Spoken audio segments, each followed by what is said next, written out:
Good evening. Good Sunday evening to all of you. What is happening? Please, a nice round of applause to our buddy, Matt Kennedy, the wrestler.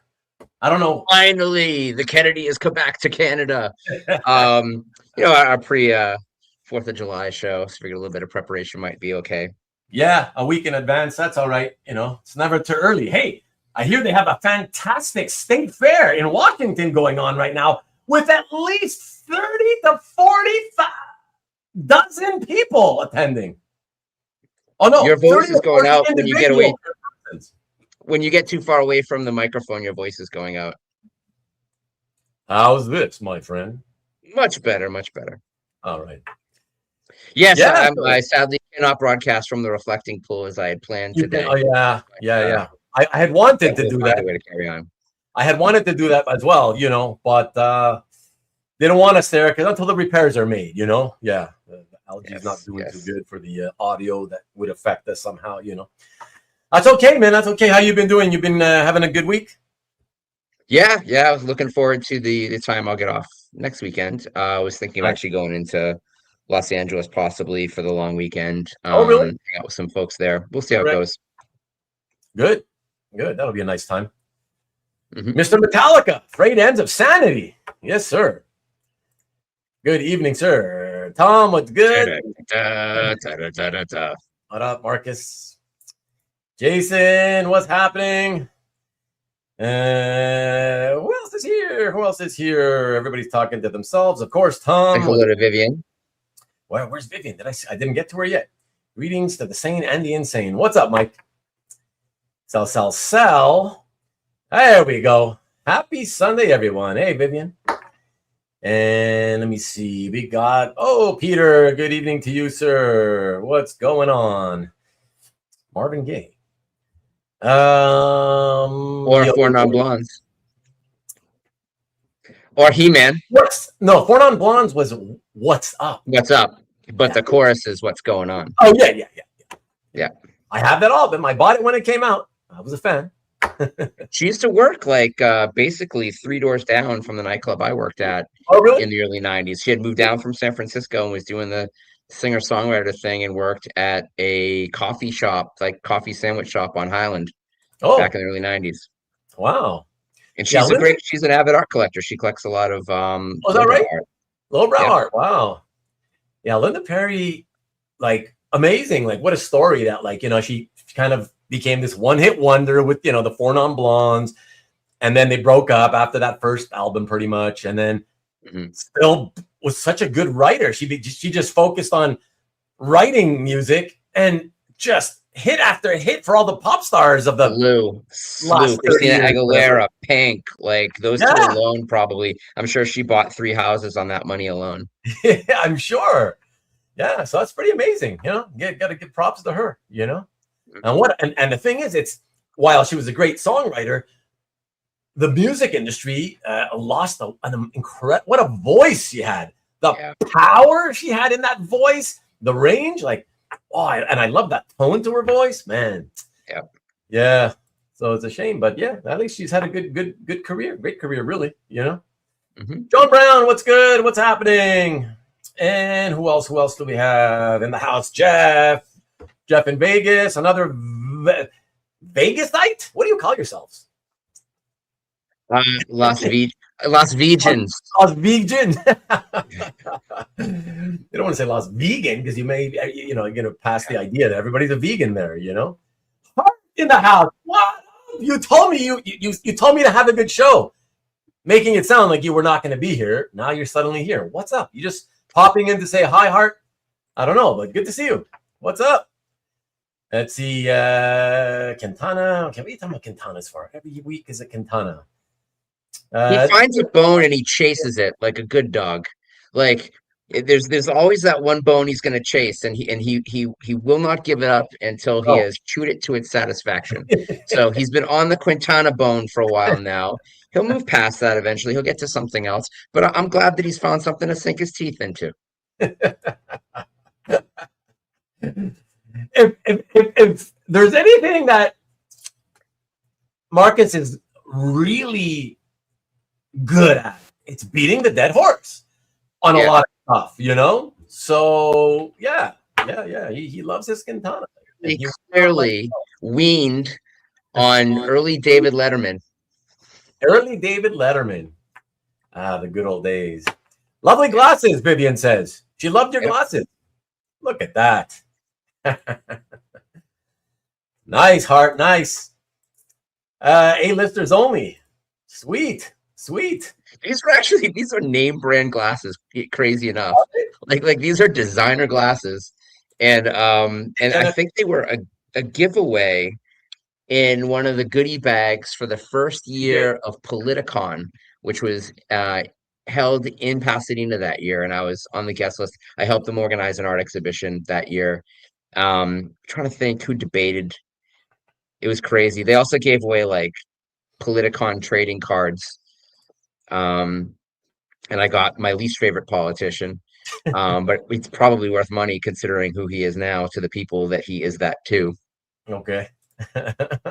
Have you kept it in minty fresh condition? Yes. Minty fresh.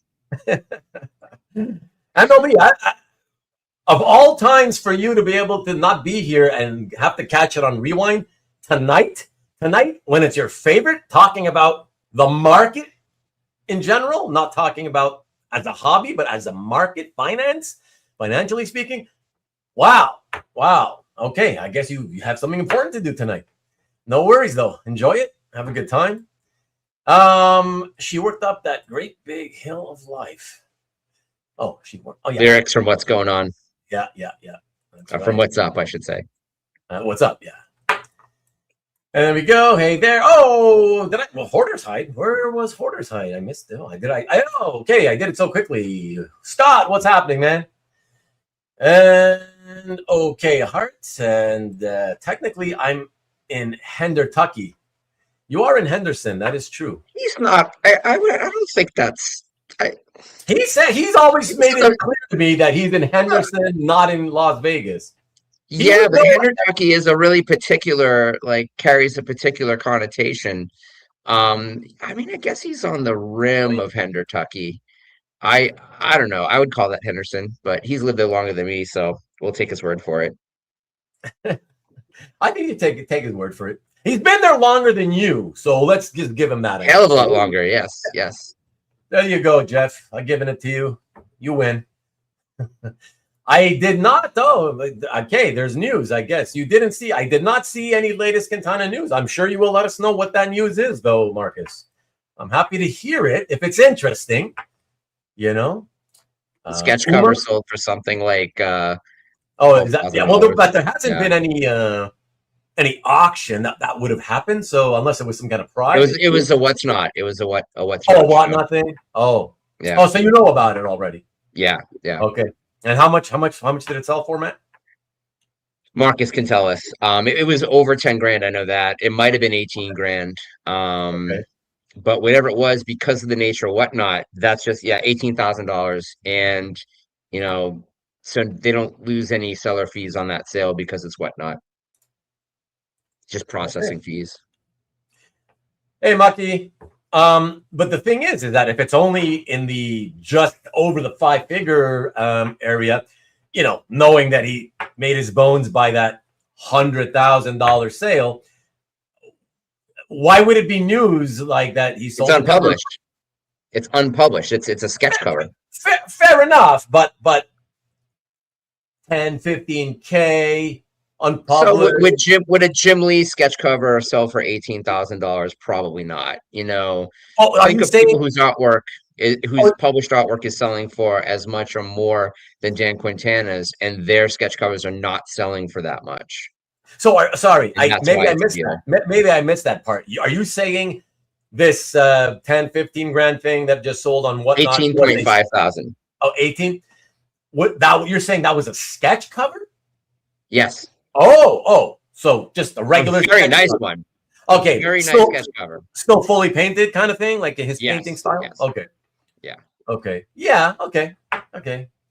Yeah. Well, that's the thing, Once you kind of try to establish the market at 100, it's not really all that hard to start selling things for 10 grand and above, low 5 figures, because you've convinced people, oh my God, if that's 100, you're getting a steal at 10 or 15 or what, you know what I mean? Like, that's the thing, right? So, well, it would be 20%, right? So it'd be yeah, 1/5.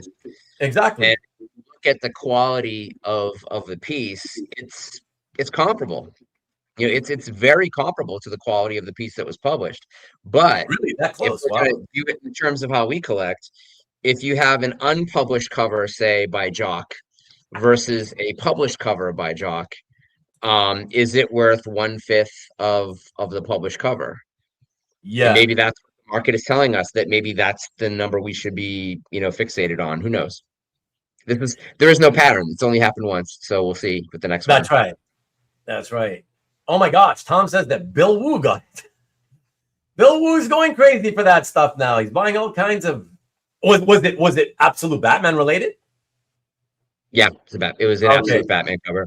Okay, Bill's going after Absolute Batman. And as I recall, I think it had Harley on it. You know, that new version, that Absolute version of Harley on it. Yeah. Yeah. Now on this Whatnot thing, does that mean like it's is it auction style, or how does it work?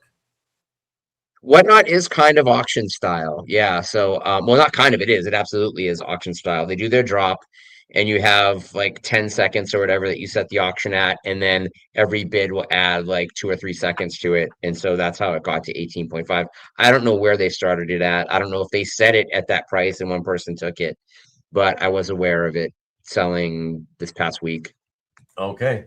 Yeah, Tom said, you just watch, it'll get published. I mean, these days, especially if he puts a good finish to it, if he just presents it to some editor, hey, would you want to? It'll be a variant. Yeah. I don't think that DC will publish it, but I'm sure that his partners at that company that have been pimping out these titles are going to use that as an actual published cover, 100%. Right. And then that will increase the value of that one sketch cover to foreseeably $100,000. So, if Bill Wu bought it, maybe that was a pretty smart purchase. Okay. David, we are not able to, because I just found out at the same time that you did. So I don't know what this thing looks like or where to find it. There's an amazing device. It's called Google, and you can type into it in quotes, Quintana sketch cover, Quintana sketch cover, whatnot. Yeah, exactly. Put all the keywords there, David, and I'm sure you'll find it long before I ever get to see it. Yeah. Absolute Batman. Yeah, that's true. They announced an animated series. Wow. That thing's going like gangbusters, that property, right? Like, well, I mean, we'll see how many announced DCU properties actually happen after the disappointing returns of Supergirl. Yeah, but I will say, Matt, man, because I can't help it. I go on social media and these things pop into my feed, and I see certain things, headlines though. So I'm avoiding reading and clicking and reading, so of course, the usual slew of like, oh yeah, Supergirl doesn't even hit the 50 whatever thing, only gearing towards 38, and it's like the name of the thing is like, I don't know, comic book something, like they sound like there's some kind of news thing for comic books, right? Like CBR or whatever. But it's like, wait a second, you want to come off as some kind of news thing for comic books, but rather than be down the middle and just sort of neutral. I don't think we could accuse CBR of being down the middle or being neutral. I mean, they are a fanboy, fangirl site to the nth degree. But everything is absolutely like over the top. Yeah. But what I saw was a bunch of these no-name places like reveling in the fact that it failed. Right, that it got a poor opening, reveling. Like, it's like, you call yourselves comic book fans, right? I saw it. I liked it. I thought it was good, not great. Yeah, I thought it was good, not great. I think that the first 25 to 30 minutes are very uneven, which is a problem with pretty much everything that we've seen in the DCU across the last 3 or 4 movies. And then it finds itself, and I think it's pretty good. But the criticisms, and if anybody wants to read a really good critique of it, Ian Pace, the actor, not Ian Pace, what's his name? Hey, Cab. Ian Pace is the drummer for Deep Purple. Lee Pace Lee Pace wrote like a 20-part, critique of it on Threads, and really delved into what he didn't like about it, why he thought it failed, how it failed. And it was very well thought out, and I think he put it better than I would care to. I do feel like they sort of introduced Lobo in a haphazard way. I thought the cast, I love her as Supergirl. I think it's really interesting casting. Some people don't think she's hot enough or whatever, and I guess that's anybody's opinion. But I thought the casting of her, the casting of the younger girl was great. Lobo was great. Even the villains, which I'd never heard of and didn't care about, looked and felt the part. But there's elements to it that just don't really work. It seemed cheap, and none of the worlds seemed to be individually defined the way that they were in another failure of a female-led film, The Marvels, which every world was very well defined and very different from the last, and looked like a very expensive film. So I think, and yes, a lot of people have pointed out that the CGI gets worse as you get deeper into the film, and I guess they feel like you're not going to notice it as you're sitting there eating your popcorn. I mean, it's like a 90-minute movie. It runs pretty quick. Oh, are you agreeing with that? The CGI got worse? Yeah, I do think the CGI got a little less solid as the film trucks along. It's kind of weird though, right? Like, here's an interesting, food for thought. Isn't it a better chance that maybe it's just kind of like your imagination? And I say that simply because, remember, and you know this, Matt, the movies are filmed, every scene is filmed completely out of sequence. They're not filmed in the order that you see each scene. Oh, the editing was a problem too. Yeah, but wouldn't that be incredibly like shattering the odds that like you film and make CGI special effects for a movie completely out of sequence, but then when you put it and show it in sequence, it just gets progressively worse. It just seems impossible that would happen. You know what I mean? Well, here's a possible explanation, and I think we have to look at it this way, which is that this film lost 26 minutes from the first cut that was previewed in front of audiences. Really? There were 10 preview screenings. So this was cut 10 different times. 3 different music supervisors worked on the film. So even cutting found music and people who did the orchestration instrumentation went through 3 different people. So knowing that they're going to make changes before it becomes final, they don't finish the special effects. They wait until they have a better idea of what the cut is, and then they pour a ton of money into getting those special effects perfect. They get to what they consider workable and viewable, and then they try and make it better. And what happens is when you've had a film that's seen 10 different cuts in front of an audience, then it's going to be all the effects from a certain point are going to be terrible because they're going to run out of money. And what they're going to do is they're like, give me this section, give me this section. So as they start assembling the film, they're going to assemble it in order. They're going to complete it. Once they lock that picture on that last edit, they're going to complete it probably in sequence. Right. And the idea being that at least if we finish the first reel, I talk as though we're actually making films where there's going to be 5 reels instead of it being digital, but that you can actually load the first reel into the digital process, so you can have something made, and then you put the second one in. It's the way these things are made now is a little bit different, but that would explain why it gets progressively worse. They just weren't finished at all, and to be honest, to be kind, the effects get more complicated as the movie moves along as well. Fair enough. That's why you notice it more. Fair enough. I will check it out at some point and make up my own mind. I will say, I saw a lot of, negative reviews. Yes. Then I saw random people here and there saying like, I don't know what everybody's bitching about. I really enjoyed it. 7.5 on 10. One guy was like, 8 on 10. Which of course there's always going to be people who love it 10 on 10. There will be those who give it 0 on 10, obviously, right? Which is why you got 65. Give it a D. You give it a D. Wow. So you didn't fail. 5 on 10? 6.5. 6.5 on 10. Okay. Yeah. I mean, that's the thing. And also, I gotta just do it for myself, just because, as you know, these days, man, ever since DC, said, okay, we're gonna go in a different direction. James Gunn's coming in, blah, blah, blah, whatever. Now there's this huge comic book geek divide, right? Between the Snyder and the Gunn. And it's like, it's so stupid. It's like, no matter what, because the fans of one guy are pissed off that they went in another direction, no matter what happens, they will always just hate on everything that comes after that, right? And two guys that are incredibly good friends that work together on the remake of Dawn of the Dead, which James wrote a brilliant script and Zach did an amazing job directing, and they just had different career paths. But I have a feeling that a lot of these guys that hate James Gunn and right now seem to have a hard-on for Zach won't be too happy with when they find out what Zach's political leanings are too. He just doesn't post them because he doesn't have a job right now. And I think that, James feels pretty secure in his job and isn't necessarily afraid of posting what he thinks about certain people. And that causes a big chasm. But I mean, also, I think James Gunn worked really, really well when there was a Kevin Feige who had this ability to push him in a certain direction one way or the other.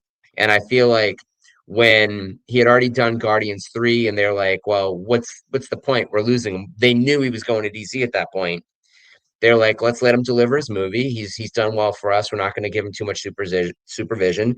And I think that Guardians 3 is overly long, tries to be too much. I like it, but there's also an element of you never had any inclination that they were going to let Rocket Raccoon die. So, and there's something kind of in this movie is like you never really feel like any of the stakes are actually very high.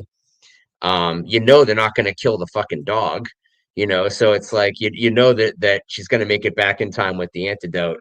I don't think that's a spoiler for anybody with a brain, but that what I thought was going to be great about it was that I didn't say the villain was great. Let me read this for those people who follow but don't watch but listen. Finish your thought and then I'll get to a Tips comment.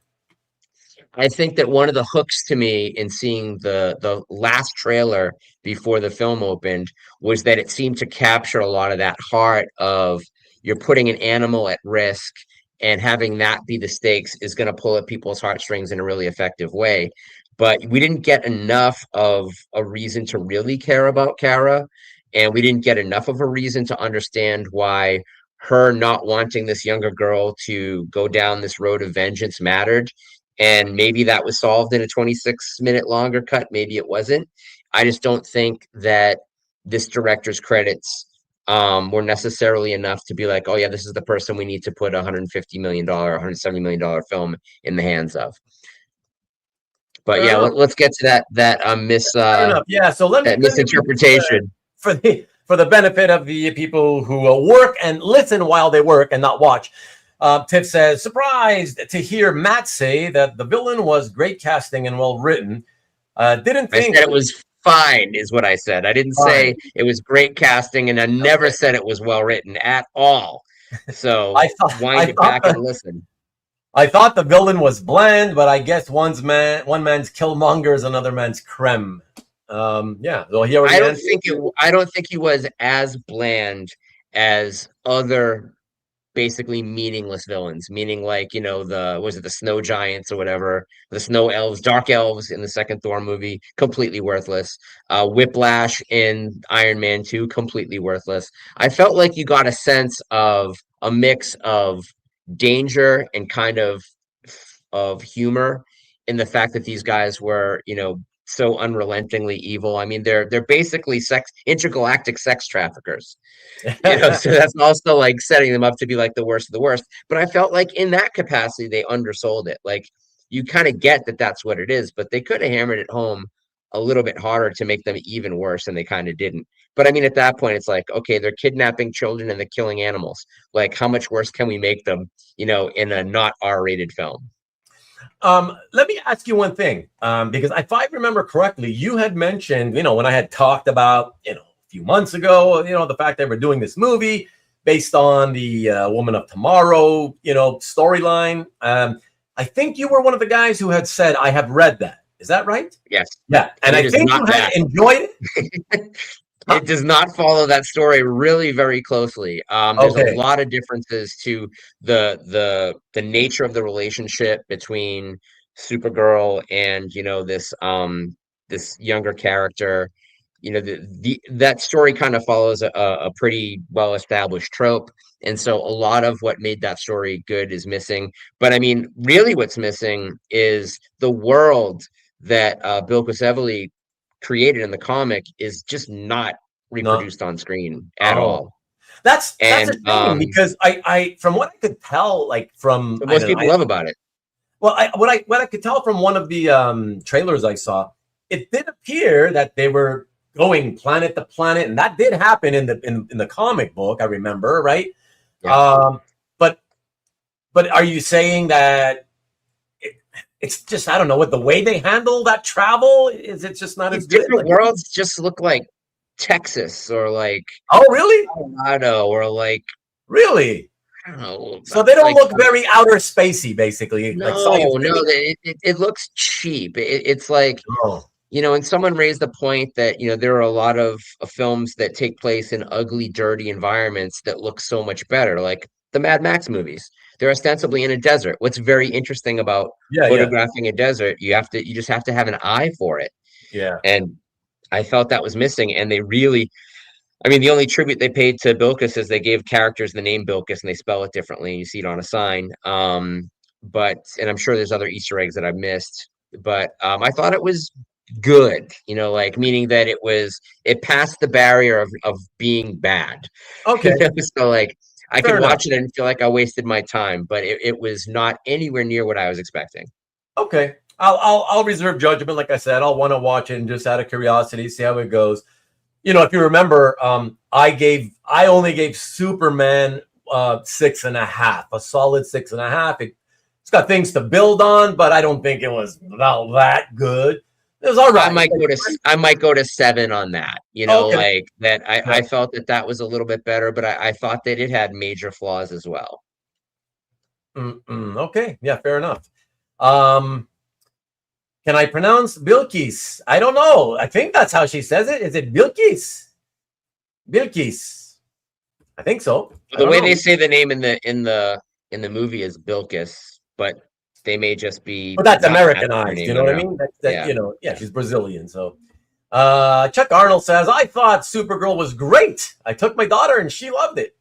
I'm so happy to hear that. At least somebody's enjoying it. Yeah.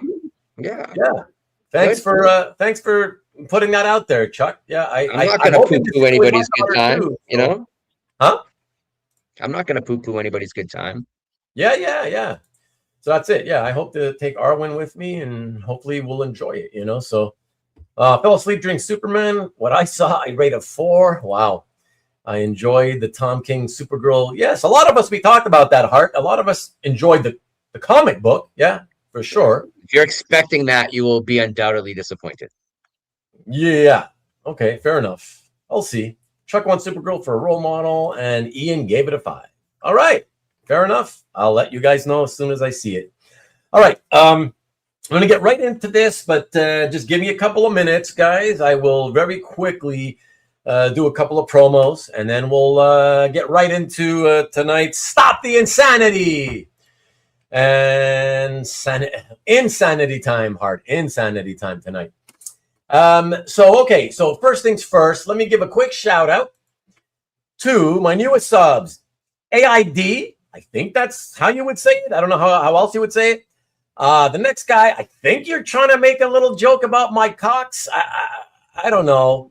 Mike Cox beat, Mick Cox beat. I don't know. Jason Williams and 23 anonymous of you. I got a bunch of people, even though I was saying you don't even subscribe after having Felix with me for his awesome show and tell last week. I guess a bunch of his followers came in and subscribed. So thank you guys. I hope you're back tonight so you can see not everything I do is the same. So it's not always show and tell. It is kind of show and tell-y tonight, but it's not about somebody's collection. We're going to be talking, the financial aspects of buying and selling comic art. But yes, thank you for subscribing.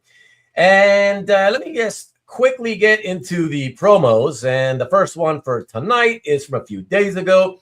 It is our pal Carl Sodergren who put out a video, which I haven't had time to see yet, Carl, called Skybound adds more toys and new Energon Universe art reveal.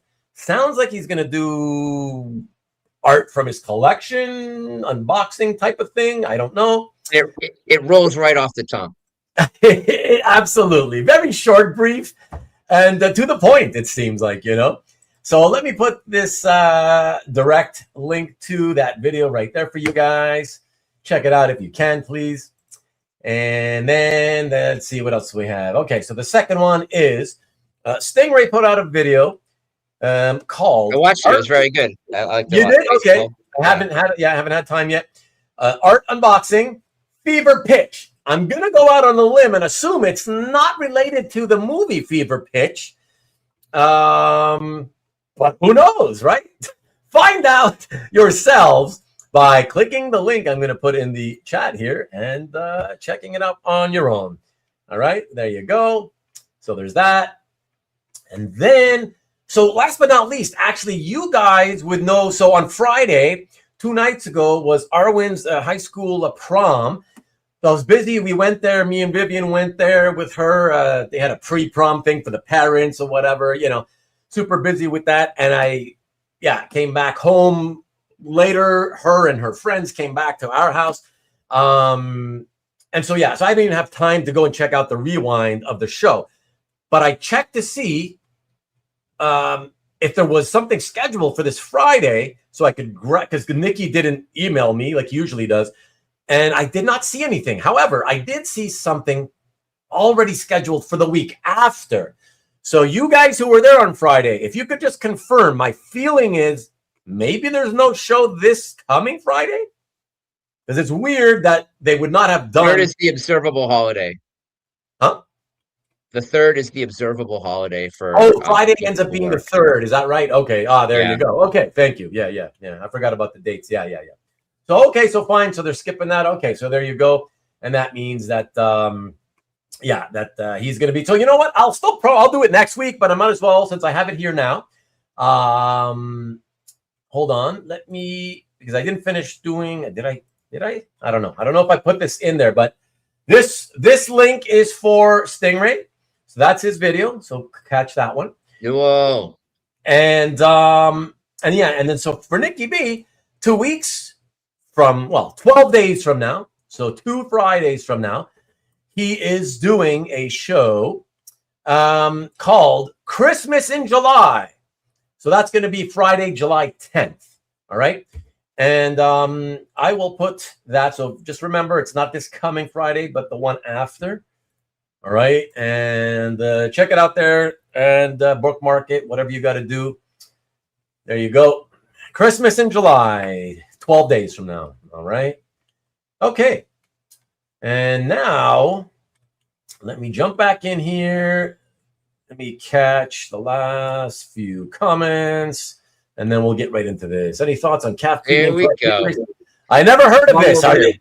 The long overdue.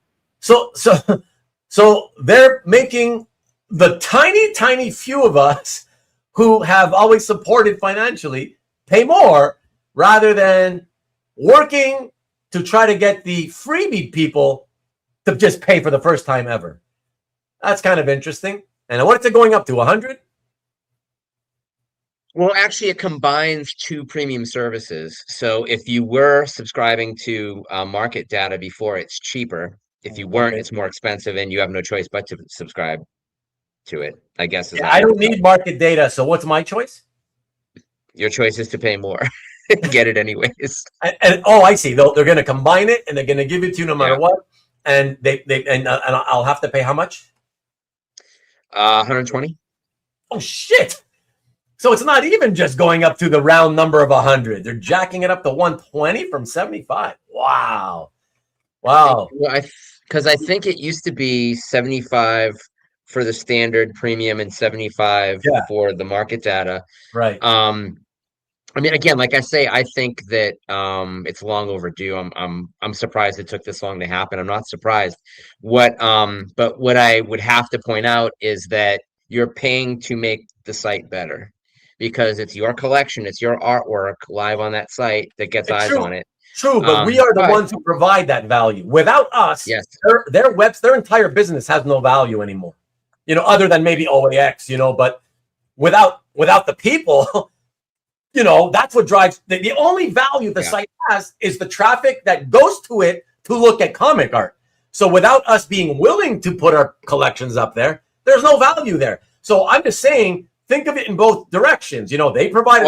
I mentioned that. That's what I was saying is that you are ostensibly paying to make a site more valuable by putting your artwork on it, and instead of being rewarded for it, you're being charged. But again, I understand it's like you can always put art on your own site, but you put it on that site because you want people to see it. And you want people to see it because you want the bragging rights aspect of why you collect these things. And I agree with you. And then you also get. I agree with you to a certain extent, Matt, but not across the board. I'm only going to speak for myself, right?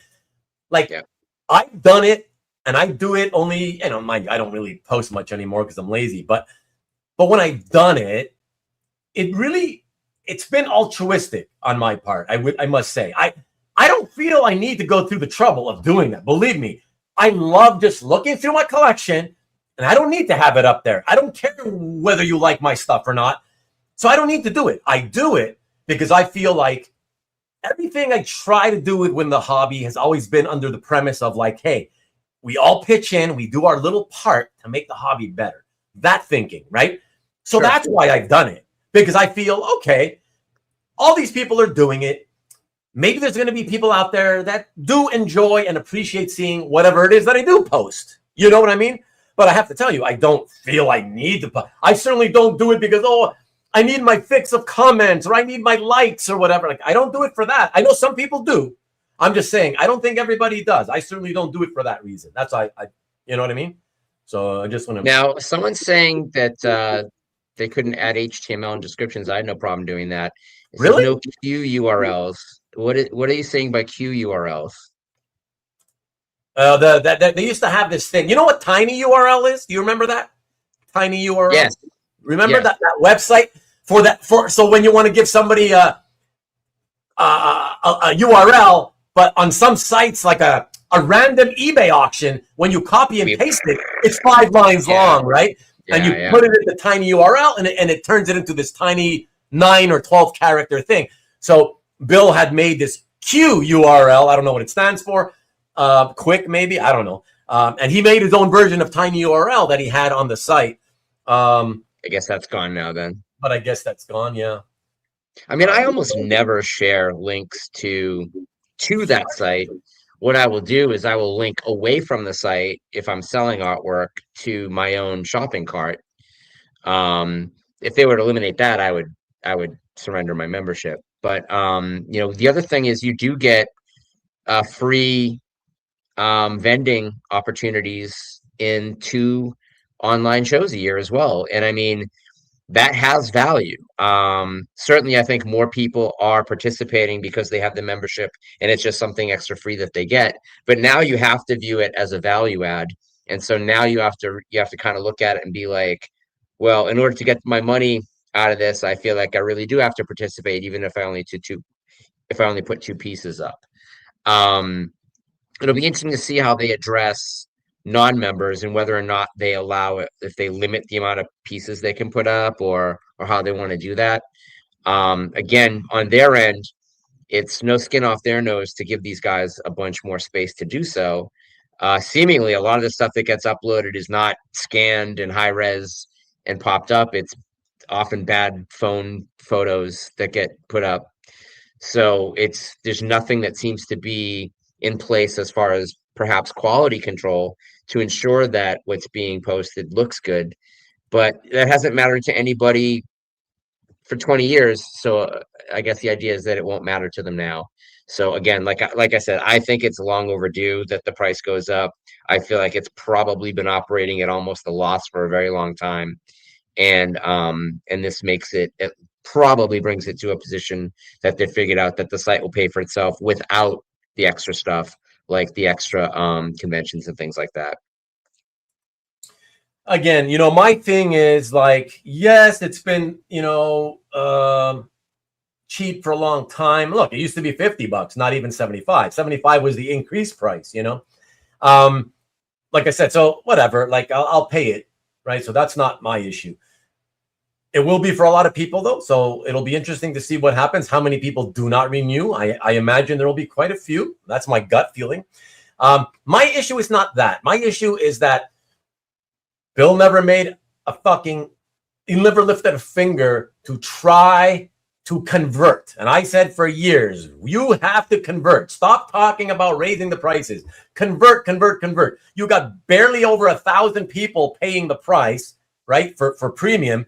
But meanwhile, the website has, I don't know, what do you claim? 200,000 people opened up. I don't know how, but it's at least tens of thousands, if not hundreds of thousands of people opening. I don't think it's 200,000, but I think you probably. I'm trying to think how many visitors there even were to the last show. I think there were only.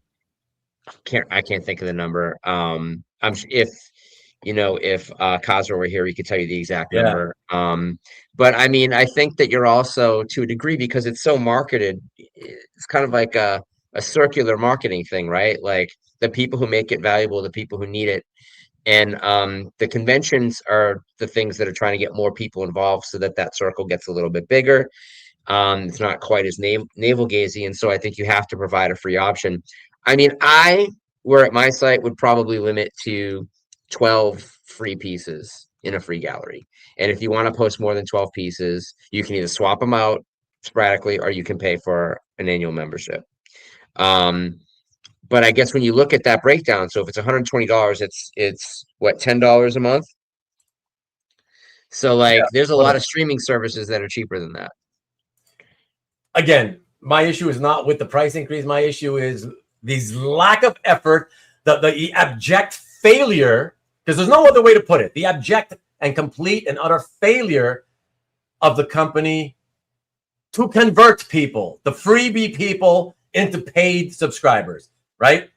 I mean, less than 10%, I don't know what the percentage is, but far less than 10% of the amount of galleries that are open are premium. I mean, that's pathetic, okay? They should have focused on that years ago, and they should still be focused on that. That should have been for years, that should have been the number one priority. Conversion. Convert freebies into paid subscribers. I mean, I wasn't paying for the market data. But me neither. I don't need it. But you used to actually be able to find that kind of information still on CAF. Not exactly, but you had a lot more of it. Now a lot of it is shielded. And so because of that, because they're making me kind of like, if I want any, instance of information that's more than a few months old, that I have to pay for that service, I don't mind paying that extra money for that service because I understand that's a value add that should cost money, number one. But again, like if I wanted, if I'm buying something like Go Collect, which is, market data, price guide market data, how much is that per month and per year versus what the upcharge is going to be? I feel like it's in scale. And I do feel like it's, as I said, I believe the site's probably been operating at a loss for years. And, that I'm sure that the money he makes on Wednesdays as a broker for the dueling dealers has made it profitable for the last couple of years. But to have that be the thing that supports the site, I think is a big ask. And so I have no problem with people who use the site most frequently, which are going to be the paid users, having to kick in a little bit more to make sure that it can sustain itself. That's where I stand on it. You don't care that they have made no noticeable efforts to try to convert all the non-premium people? I bet they will. I think this is maybe a first step. I mean, this is a major change. It's been over 20 years. It's been over 20 years. It's 20 years to this point. So this is the first step of any type of change in 20 years. So hopefully the next step is within 2. I suspect it'll be within one. I do feel like, that I think they're probably on the same page as far as if it's not 12, it's 24 or something of how many free images somebody can put up. And I'm sure that will lead people to either post more. It'll probably kill a lot of the dead accounts that have just been kind of there forever. And it will, it'll drive people towards becoming members because they're going to want to show off their stuff. Look, Corey agrees. I like Matt's suggestion, right? Non-subscribers should have a huge limit to the art that can be posted. And this is what I'm trying to say, Corey, is, listen, I could rattle off 100 ideas, okay? It's not my site, so I'm not going to do that. I'm not going to do somebody's work for them. This should have been done years ago. It didn't bother, okay? That's what kind of annoys me, okay? Again, I'll make it clear. I've made it clear 2 or 3 times already. It's not for me about, price increase. No, I never cared about that. It's the lack of effort, the failure at there's so many things that could have been attempted and tried. And Corey, and what you're saying that Corey's agreeing to, putting severe limits on what the freebie people can do to make them feel like, okay, I guess I'll give in and I'll pay up, whatever it is. There's so many things that could have been tried.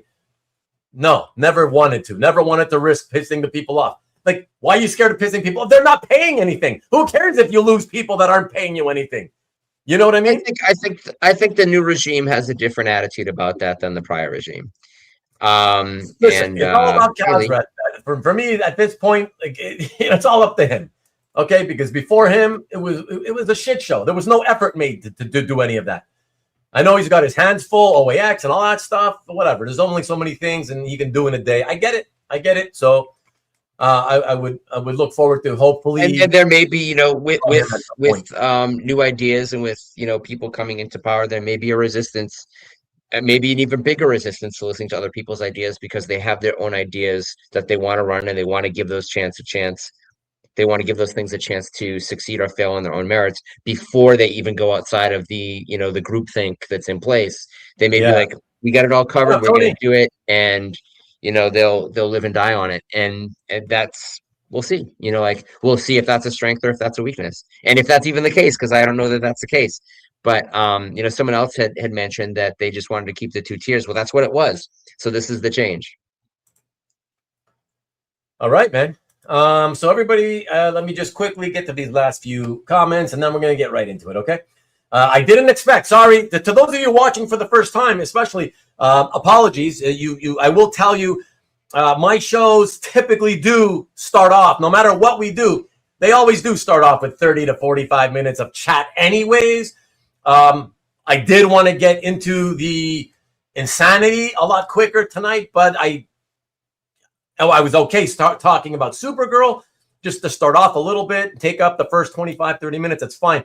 I did not realize we'd have an extra 20 minutes worth of stuff. There's new news about comic art fans. So obviously that's always going to bring people's opinions out. Who knows? Next week, I'm probably just going to do a hangout episode. I don't know. It's up to you. Maybe you guys want to come back with your opinions next week and we can discuss it at length next week, and we'll see. Yeah. Hey, what's good, Lee?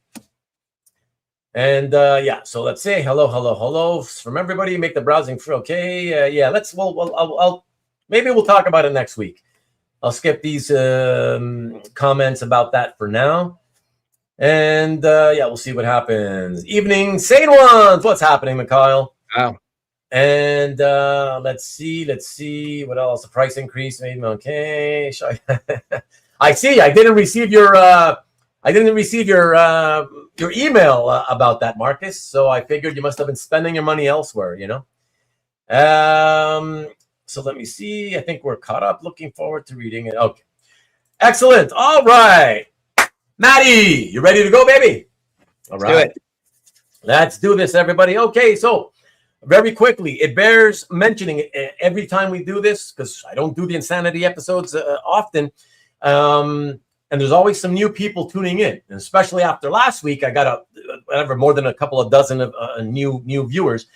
Okay, so just really briefly, okay, what Stop the Insanity, okay, what the series is about, in a nutshell, is Matt and I basically show you guys examples of artwork that has been resold within less than a 5-year period, specifically at auction.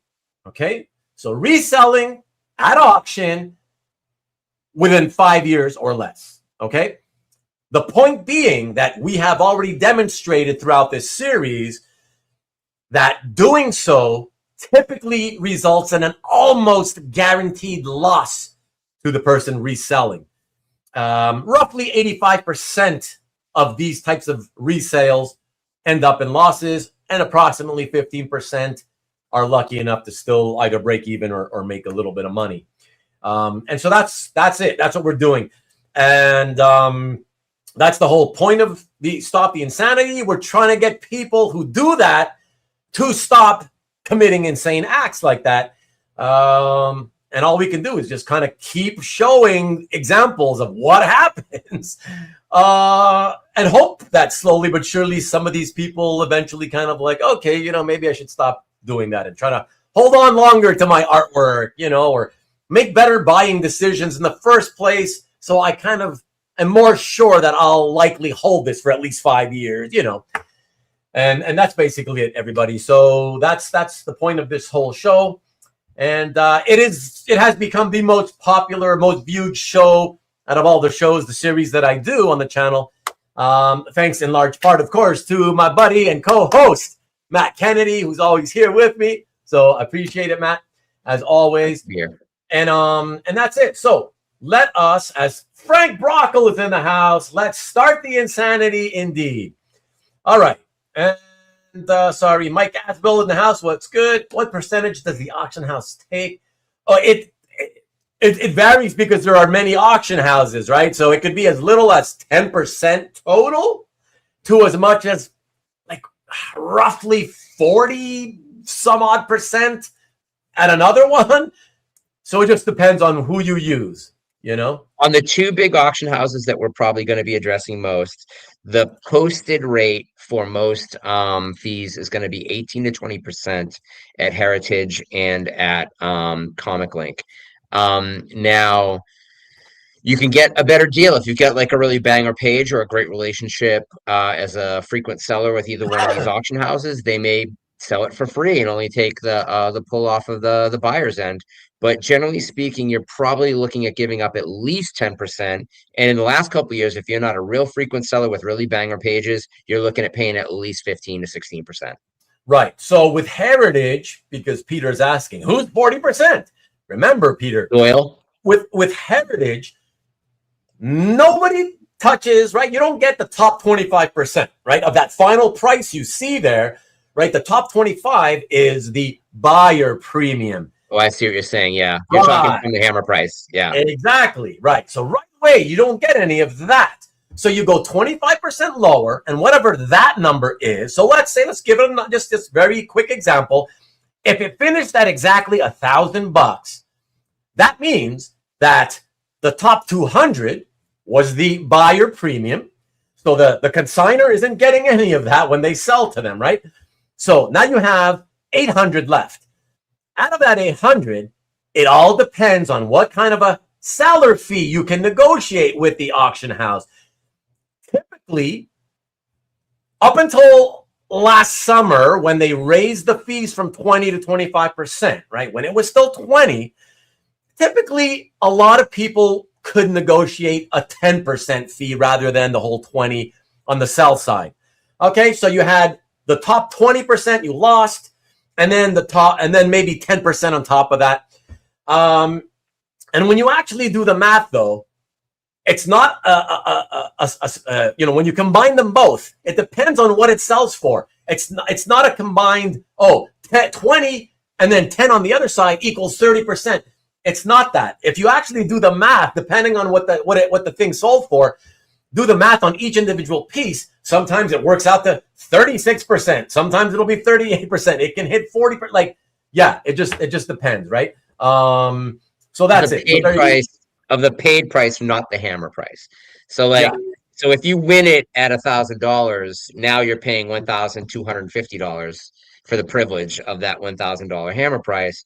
This, and of course, the consignor doesn't get any of that $250. They're only getting the 1,000 minus their seller's fee. So if you are in a standard agreement with a one-off piece, you're going to lose 20%. So you're only getting 800 on a 1250 piece, and that works out to be about what, like 45%? Exactly. Exactly. Yeah. Thank you, Matt. Exactly. That's my point. Derek Neiman figured it out. Exactly. Yes, sir. Yes, that's why you got to be careful. A lot of people, it's crazy, right, Matt? Like a lot of collectors, they don't do the math. They don't do the math. I believe they don't do the math, and they just think they're so caught up with the wow, like Heritage is number one. They get the best stuff, and they get the biggest eyeballs or the most eyeballs. Like, yeah, I got to go there automatically without considering all the things that we've talked about in the past, right? There's so many a lot of nuance, right? So Sotheby's has been testing out anime and manga in Sotheby's Asia. So Singapore, Hong Kong, and Tokyo.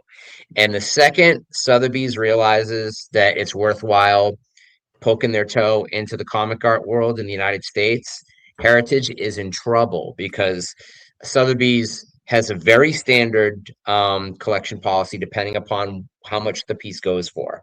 So if you have a piece that sells for more than $1 million, they're not going to take anything from it. And their premium above is on a sliding scale with the buyers. Buyers actually pay more the more expensive a piece gets at a Sotheby's auction. So they're not at that 25% silliness yet. I think they're still at 20.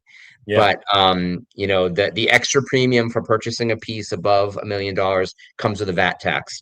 So, you know, Heritage is probably a little aware that their days being the top dog in this particular stretch are numbered, because when a more legitimate, more respected auction house comes into this, and they've done it before, but they do it very rarely, and they really only aim for like absolute banger piece after banger piece. But if you're gonna, you know, they're gonna look at the Heritage auctions, they're gonna start advertising heavily towards the top people providing pieces. They're gonna contact, you know, Albert. They're gonna contact, you know, a couple people in this chat right now, and say, hey, you know, we'll offer you a better premium, and we know we can get a better price. Mike says, good to know. I'm not selling any of my $1 million pieces at Sotheby's. No, you want to sell them. You don't want to buy them. Yeah. Tom, you know, Tom says, so much I see sold in Heritage, the seller should have offered it on Facebook first. Well, Tom, isn't that what Matt and I constantly repeat over and over on each episode, right? Our whole point is it's insanity what they're doing, right? So at the very least, listen, if you have to sell or you want to sell, we can't say anything against that for whatever your reasons are. You want to sell, you got to sell, fine. All we keep saying is, can you please, we don't want you to lose money. At the very least, before you go off and pack it and ship it off to the auction house, try and take a week, take a few days, try to sell it direct. And you've got so many venues, right, Matt? Holy shit. You have no access to the top buyers on Facebook. No, you don't have. They don't want to buy on Facebook because they don't know if you're for real what you're selling. They don't want to go through all the bullshit. Most people who do post their stuff on Facebook aren't professional sellers, don't even necessarily pack well. They'll ship when they get around to it. They're hard to pay. But remember, the top money guys on Heritage tend to be the guys who primarily, I would think, you know, buy the big stuff. The stuff that the average person has to sell, let's say, right? It's not those guys that buy. And trust me, on social media, there's plenty of collectors who are social and they hang out on those chat groups like the buy and sell comic art groups or whatever. There's plenty of those guys that have money. I know because I see them. I know who has money, who doesn't. I know they're there, right? So bottom line is, what we're just trying to say is, you have nothing, literally nothing to lose if you first try to find a buyer for yourself. Why not give yourself a week? But also, you know, just to play devil's advocate here, there's no urgency in that sale. Whereas if you're willing to pay something or you're not willing to pay something, if it's an auction and it starts below that number that you think is your number, and all of a sudden it crosses it, now you get emotional, and now you want to pay more, and now you want to pay more, and now you want to pay more. And what we have seen time after time is that, a lot of times, if you wait 5-10 years, then that number can get way above what you would necessarily get just offering at a flat rate on Facebook or even on your own website. Whereas that can work against you, that if you try and sell it on Facebook or you try and sell it on your own website at a certain price and it doesn't go sold, it may sell cheaper. But we've also seen people offer things on Facebook and on their own sites for what is considered a high price. They take it away and it sells for a ton more on Heritage. So it can happen in both ways. Certainly, that's a bigger thing at the top end of the market than it is at the bottom end of the market. So yeah, you have to take that into consideration, certainly, what the value or perceived value of each individual artwork is. One last thing on the other side of the fence, or Matt, even if it was like a really pricey piece, right? I still believe that, to me, again, keep in mind that the people who are social and they are on social media, within the hobby, there are people with money, and again, even if it was like 6-figure type stuff, you don't typically see that kind of stuff offered on the social media sites, right? But I don't think there's anything wrong if you took a day. Hey, everybody, I know this isn't probably the right market for it, right? But anybody out there interested for the next day, 24 hours, I got this $150,000 piece, whatever, here you go. It's available right now. I don't think you have anything to lose because, again, most of the people that would buy that are probably not there. So I don't think it would hurt you when you do, if it doesn't sell and you decide to then, okay, let me just ship it off to the auction house. The usual buyers for that will still buy it and go after it like they normally would. So I don't think it's hurting you, to at least try, So that's it. Sure. All right, everybody. So yeah, let me cue this up and get right into this. Let me see. Mikhail says you can consign to a dealer and ask them to triple the fair market value. You can, and then just get stuck with the piece forever. They may be like, I'm not posting that at that price. I mean, I think, I don't think that dealers are going to post, willy nilly. They're going to have limits, and they're going to have an expectation of wanting to sell it. But to Marcus's point, that dealers generally have a good reputation, and so people are much more comfortable buying from them. Certainly, if you have a website where you sell stuff, you're already a step up because there's a trackability. The idea of semi-permanence that is an advantage over people that are just some random people online. Thank you, Matt. Let me just say one last point before we get into it, just because Marcus says, and he's not the first guy to ever say this, Facebook can have scammers. Yes, but again, you are the seller. The seller always has the power. You set up your sale so that there's no way you can get scammed. Listen, if we're talking big money, or even if you're not talking that much big money, even if it's just a few thousand, set it up to where it's, payment is by bank wire transfer. Payment is by friends and family only. Whatever. Like, come on. Let's be honest, right? You set it up so you can get screwed. But I think the power of that statement is because Facebook have scammers, there are people that won't buy from you even though you're not a scammer because they don't know you're not a scammer. Fair enough. But it, again, still doesn't hurt you to try it. Sure. That's it. Yep. All right, fellas. Thank you, CJ, for letting me know. Thank you for the 15 of you watching who haven't done so already. Please encourage me and encourage Matt by hitting the thumbs up button right down here somewhere. Would appreciate it. Thank you. And really quick, last week's episode, show and tell with Felix, I came this close to getting 100 likes. I don't think I ever broke 90. I had a few episodes in the 80s, and I'm this close to breaking 100. I only got 96.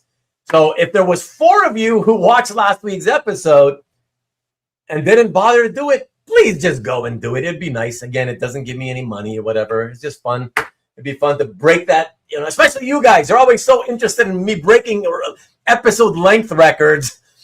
Help me break a record and break 100 likes on an episode for the first time. How about that? All right. Steve Mussolino, what up? Why would trust a face like mine? Nobody would trust a face like yours. That's for sure. You need a handsome face like Ruben. The Felix Show blew last 1K view. Passed. Yeah.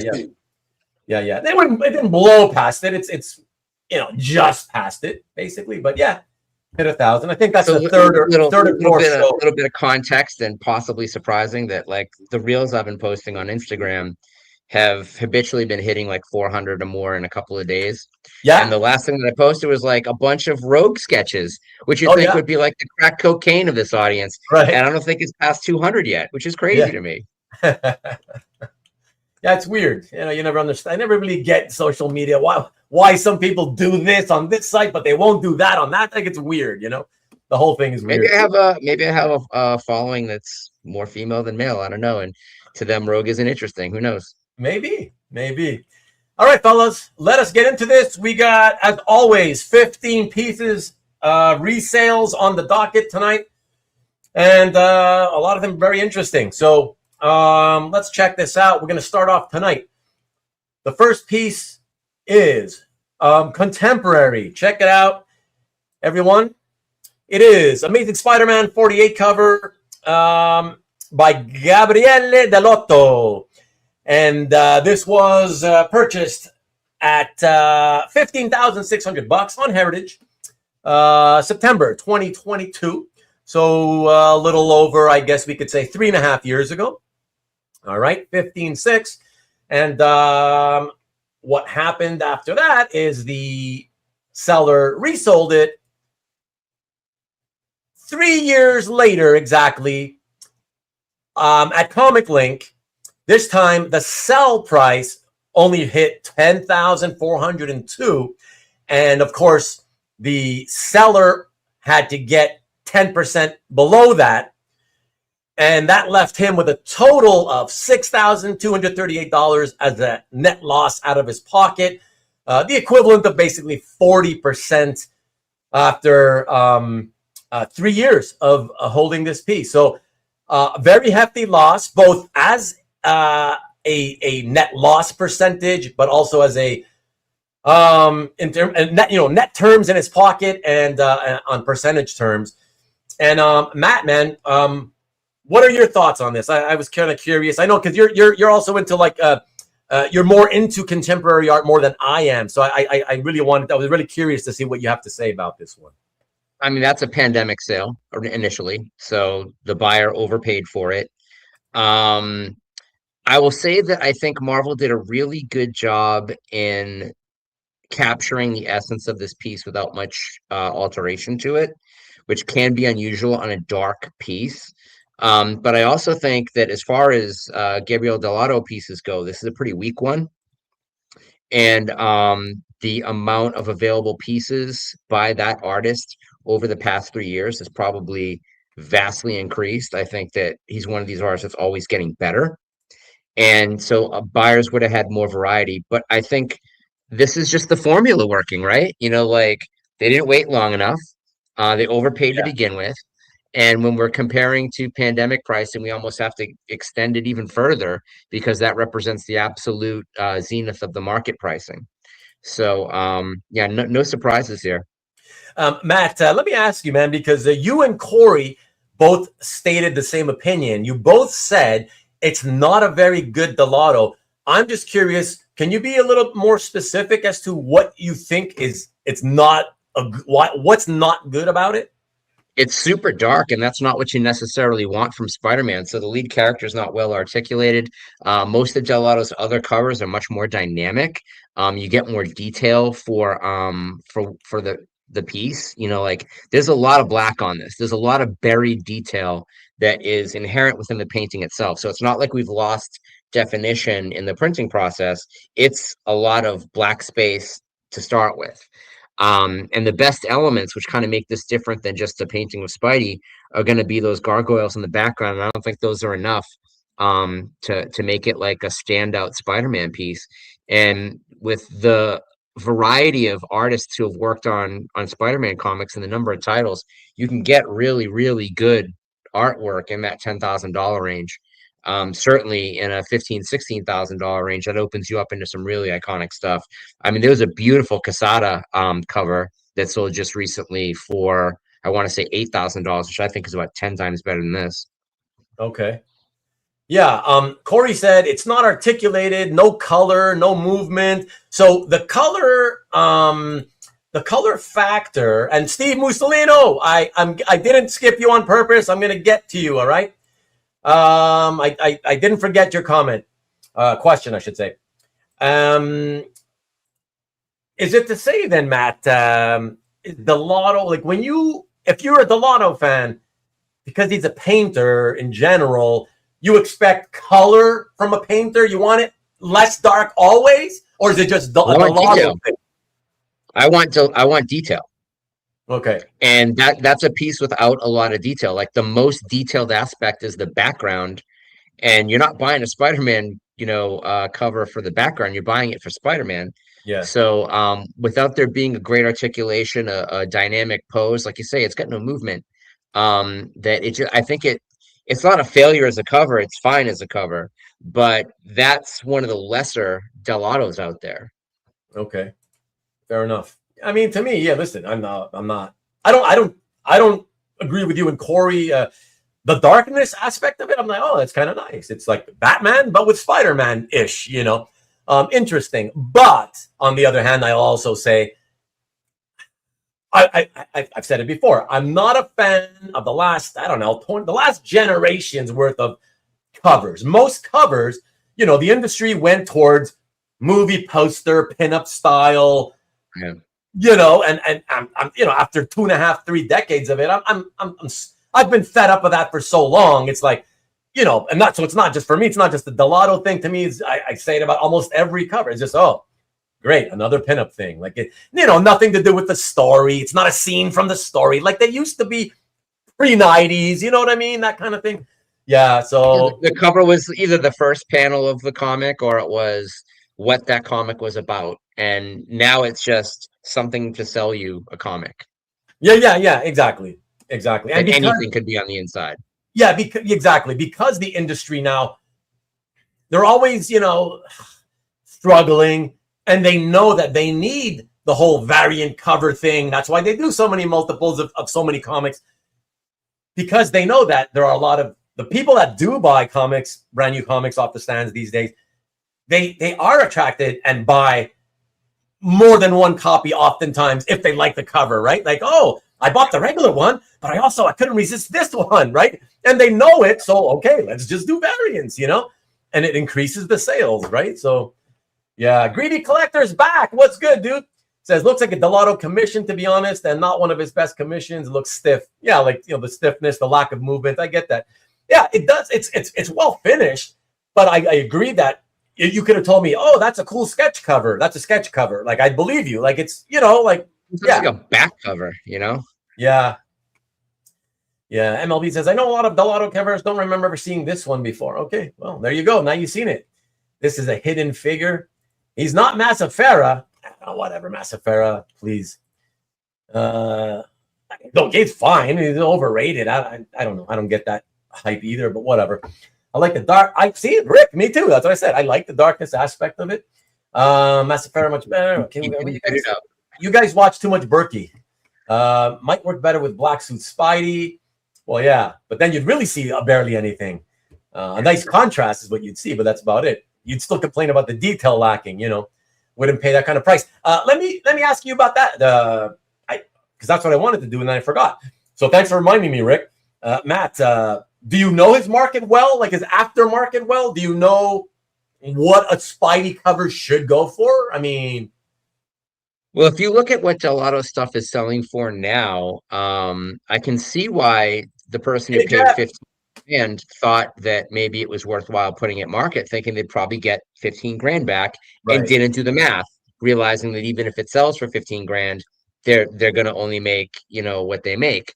So it wouldn't have been surprising for a really good Dell'Otto piece to sell in that $14,000, $15,000, $16,000 range, but I just don't think it was a very good Dell'Otto. Yeah. Okay. Okay.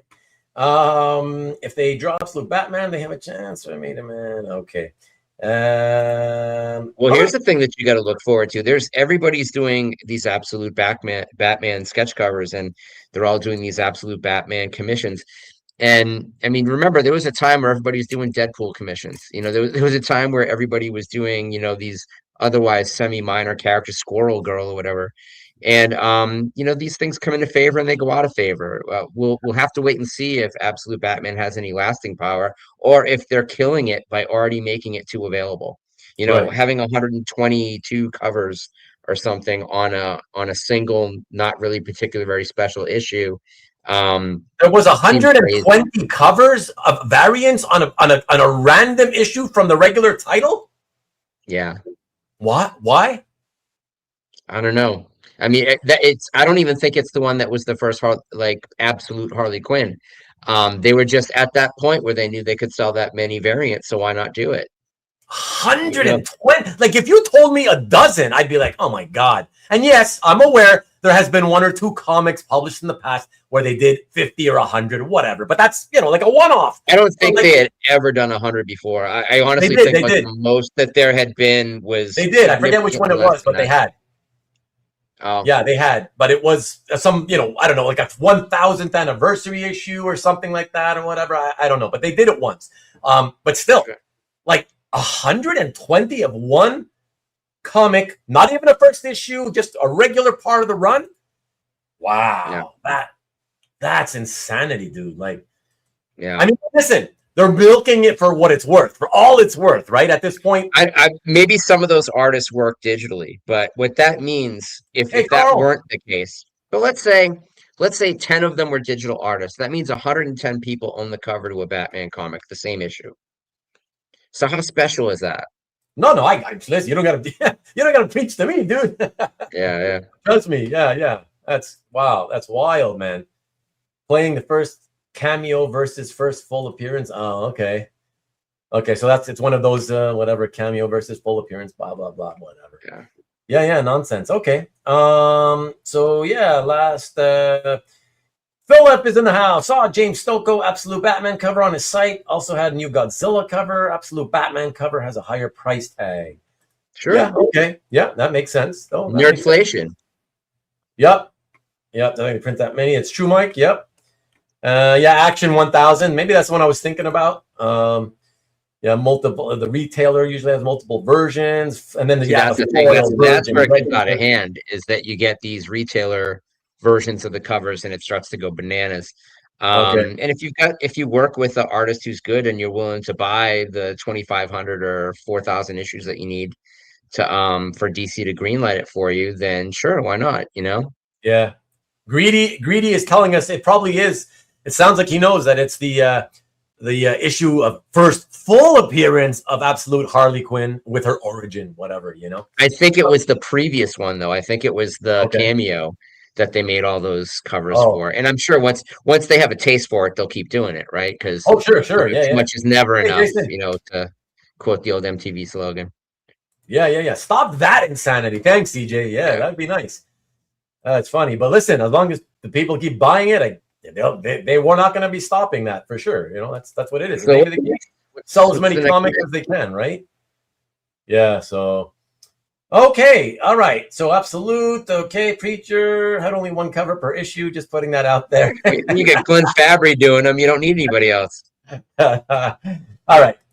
Let's take a look at the next one, everybody. And thanks for that good back and forth. It's very fun. I like that.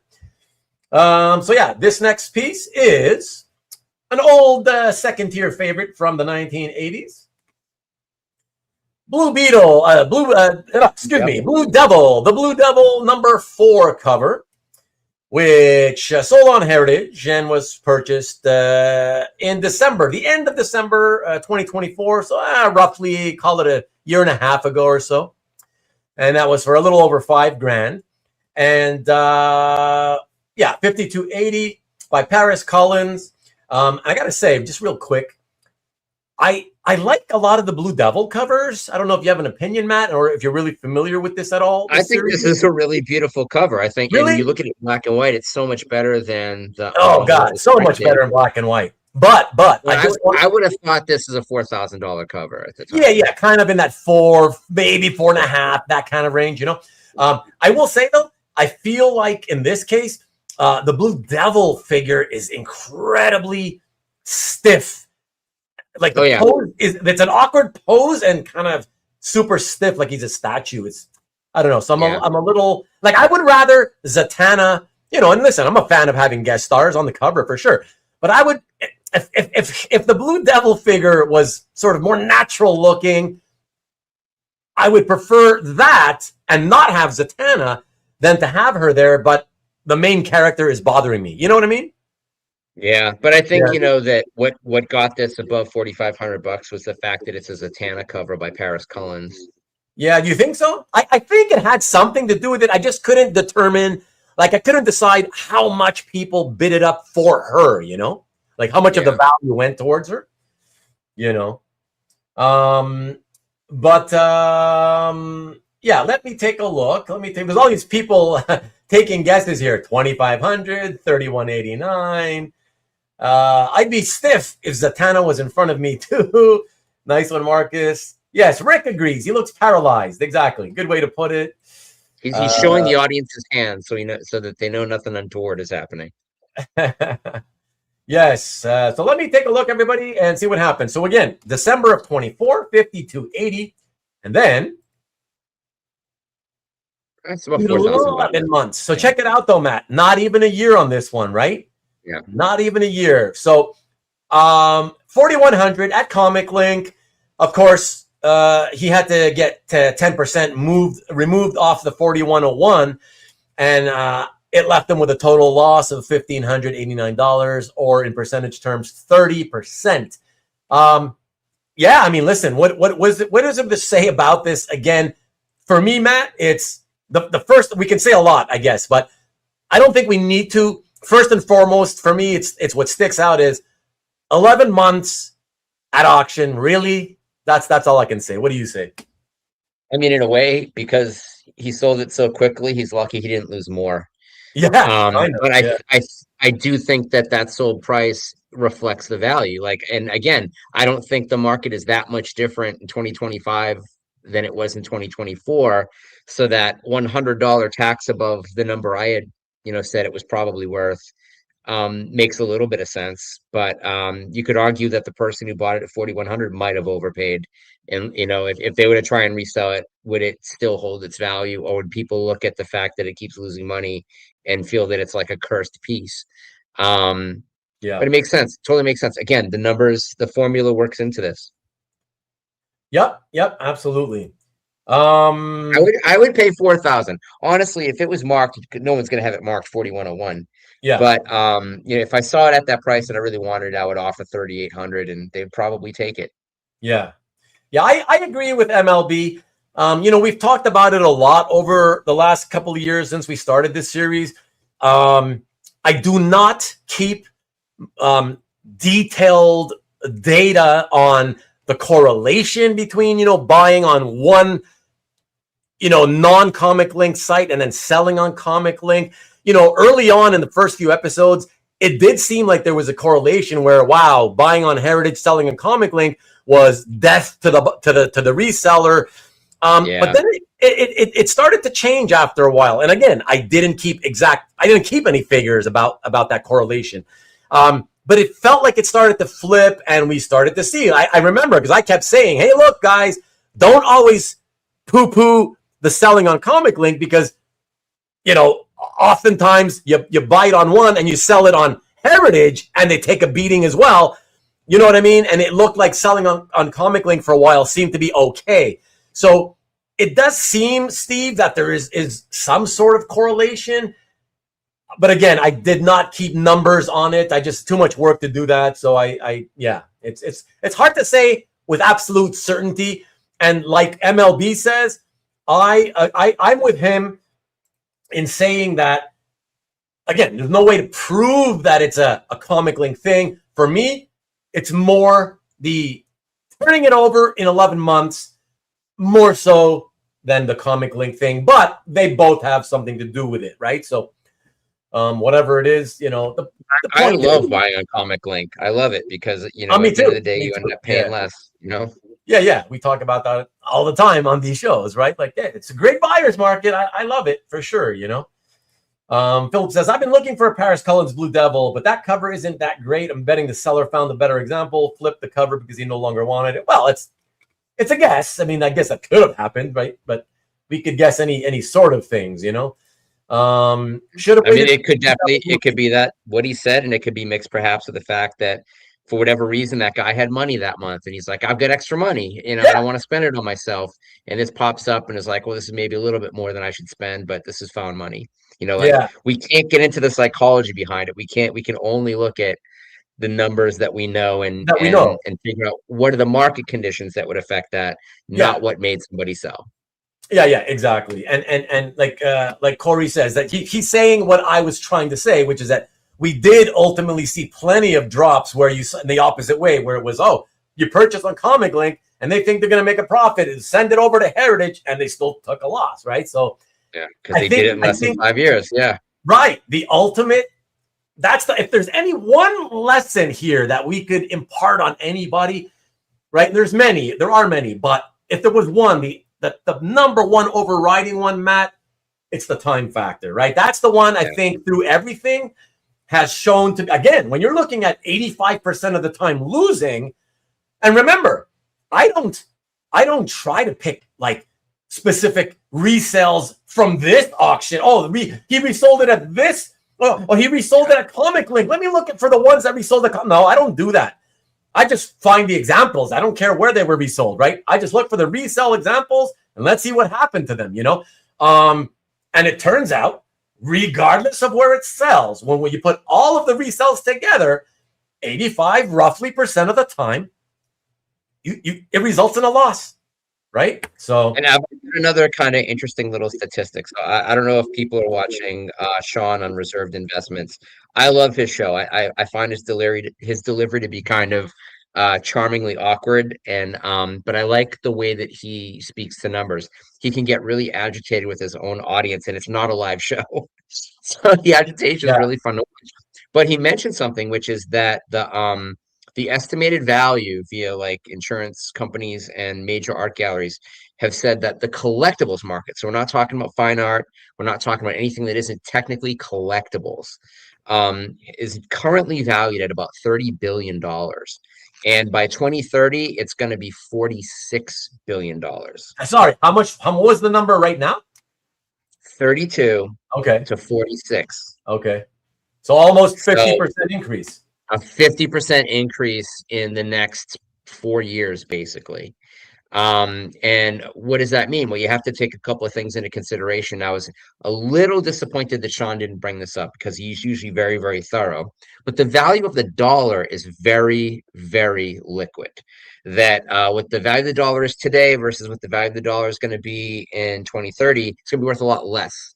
And because they're going to keep printing it like it's going out of style. And so you're going to have to take that into consideration as to what the increase in value will actually be. But, you know, I see a lot of people talk about floppies and how, you know, that comics are now $3.99. Well, I'll tell you what the value of 75 cents in 1985 would be today?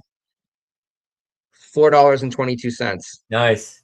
$3.99 is worth less than 75 cents was. But there may be a psychological barrier that the idea that $3.99 is real money, whereas anything less than $1 isn't. But you could certainly. Now, let's also bear in mind that back then, that 75-cent comic was newsprint. $1.50 would get you a Baxter book. $1.50 is something like $7 in today's market. You know, so like it's very, very different. So when you think of it in those terms, if comics were to go back to newsprint, I don't think kids would care. I think they'd be fine with it. Dude, you could have a cheaper product.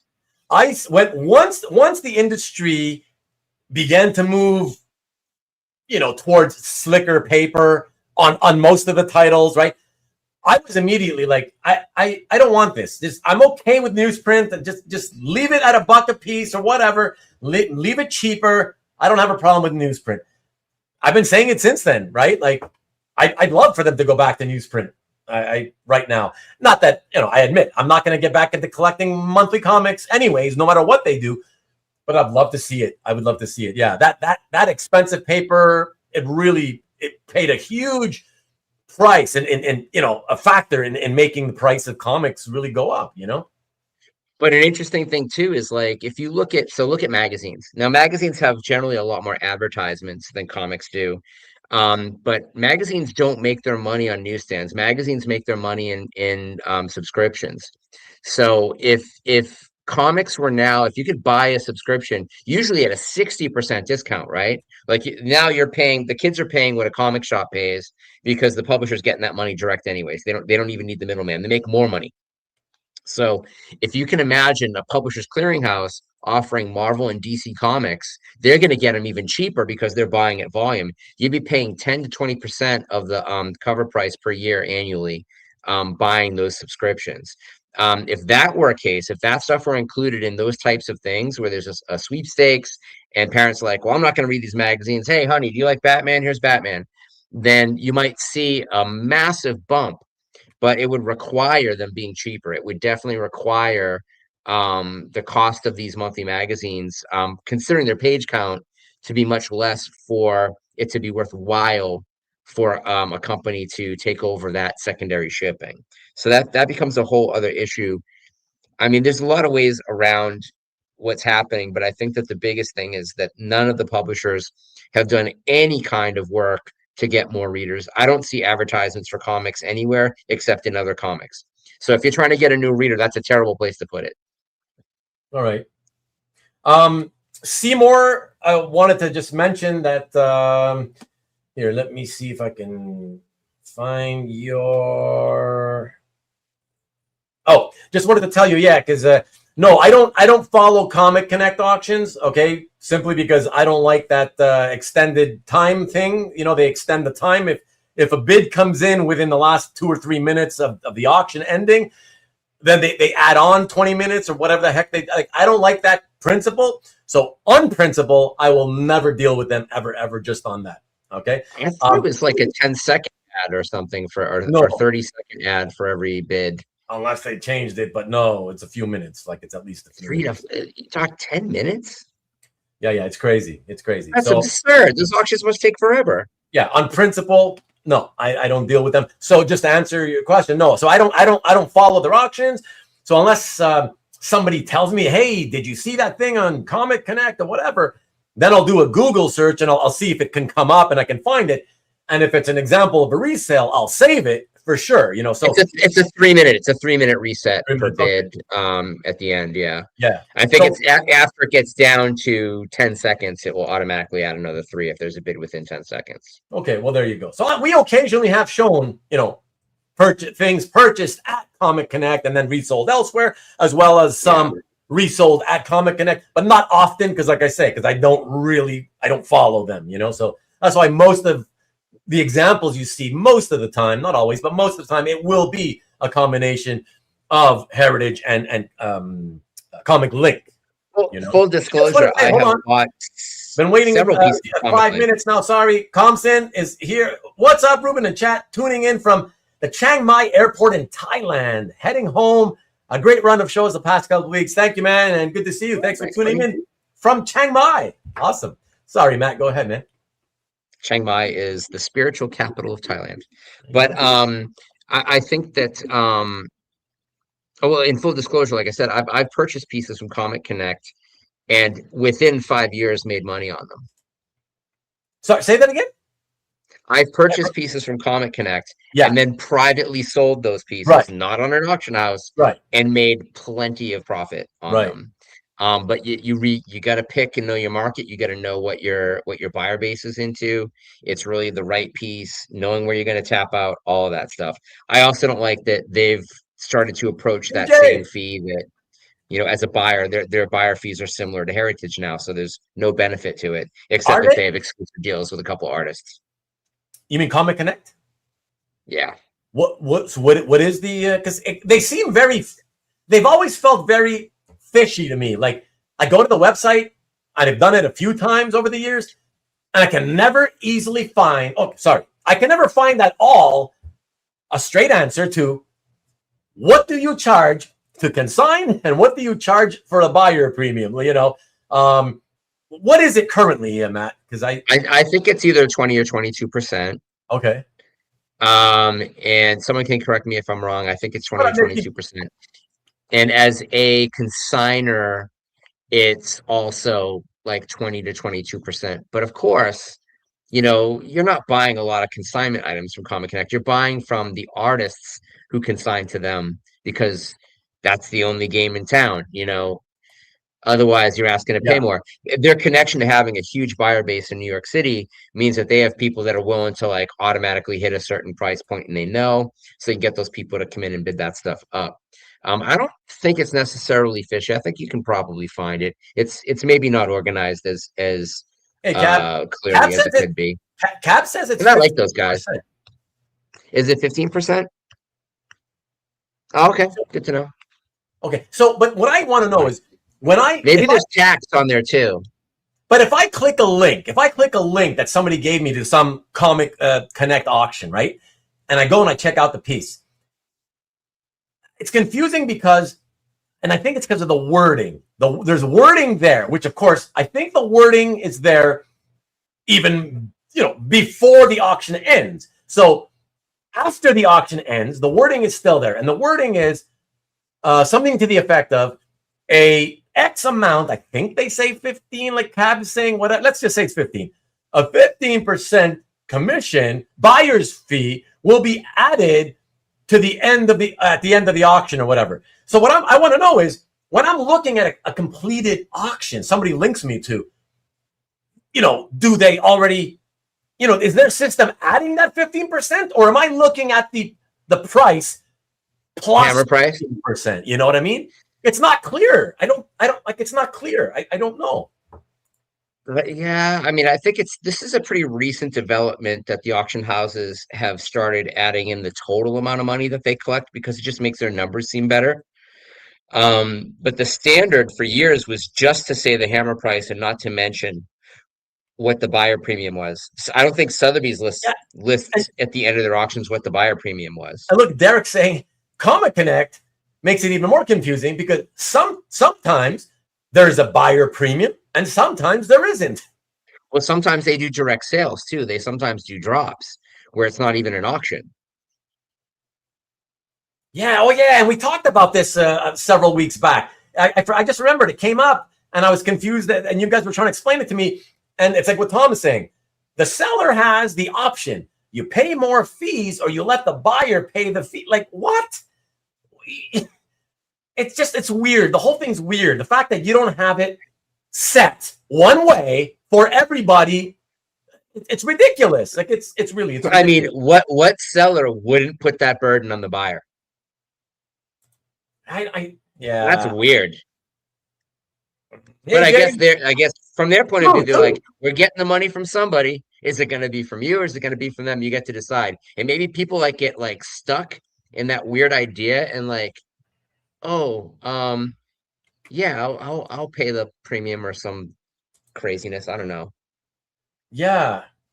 Anyways, I guess we'll keep it rolling here, but let me see really quick on the comments here.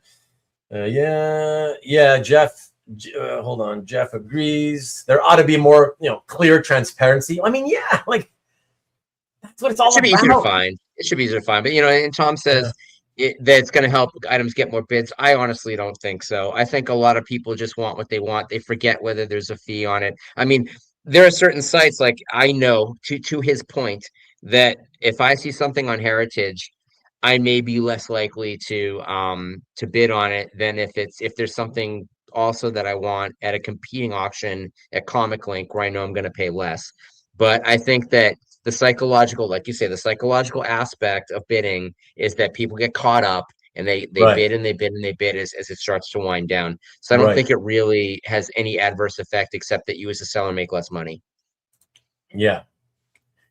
Well, anyways, okay. Let us move on to the next example, everybody. And so we did Blue Devil. Okay, so this next one, real simple. It's a rare, cheap, low-priced piece. It's not that I don't find low-priced pieces, but because this is something that we do in order to sort of, give hard data for collectors' benefit, right? So they become better sellers, hopefully, at some point. It's also, it's part of a YouTube show, so it's entertainment. And because of that, I know how collectors think. And even though I find plenty of low-priced pieces that lose money in these instances, I don't show many simply because it's not as exciting of a show when you're just kind of seeing, oh, well, this guy took a $20 loss on a $300 piece, whatever. It's like, oh, okay, who cares? Lost big views. Yeah. But I figured I'd put one or two in tonight's show, and here's the next one. So check this out. And because I believe this one was initially purchased directly. Let's check it out and see. Okay, yeah. So this one is a page from what should have been the Authority number 31. But Authority fans, as you know, it got canceled. That issue never got published. And it ultimately, though, the story, most of the art, if not all the art, was complete for the issue. And so what they did was, rather than let it go to waste, they had Glenn Fabry, who did the interior art, not just the cover. They had him rework the story a little bit. So they dropped out some of the pages, and they made it this Authority Kev, one-shot special. And so this is one of the pages that did not make it. So they cut this page out. It didn't make it into the story. So it is an unpublished page. And ultimately, yeah. So it sold for $3.25 at Koch Comic Art last year in April. And then it was sent to auction at Comic Connect. Speaking of Comic Connect, 11 months later, it totaled $284.05 for a net loss of $69.36, or on a percentage basis, 21, a little over 21%. So the nice thing, as I always say, when you're taking losses on low-priced art, is the loss, it's not going to kill you. For most people, right, it's not going to damage you in the long term, or even typically in the short term.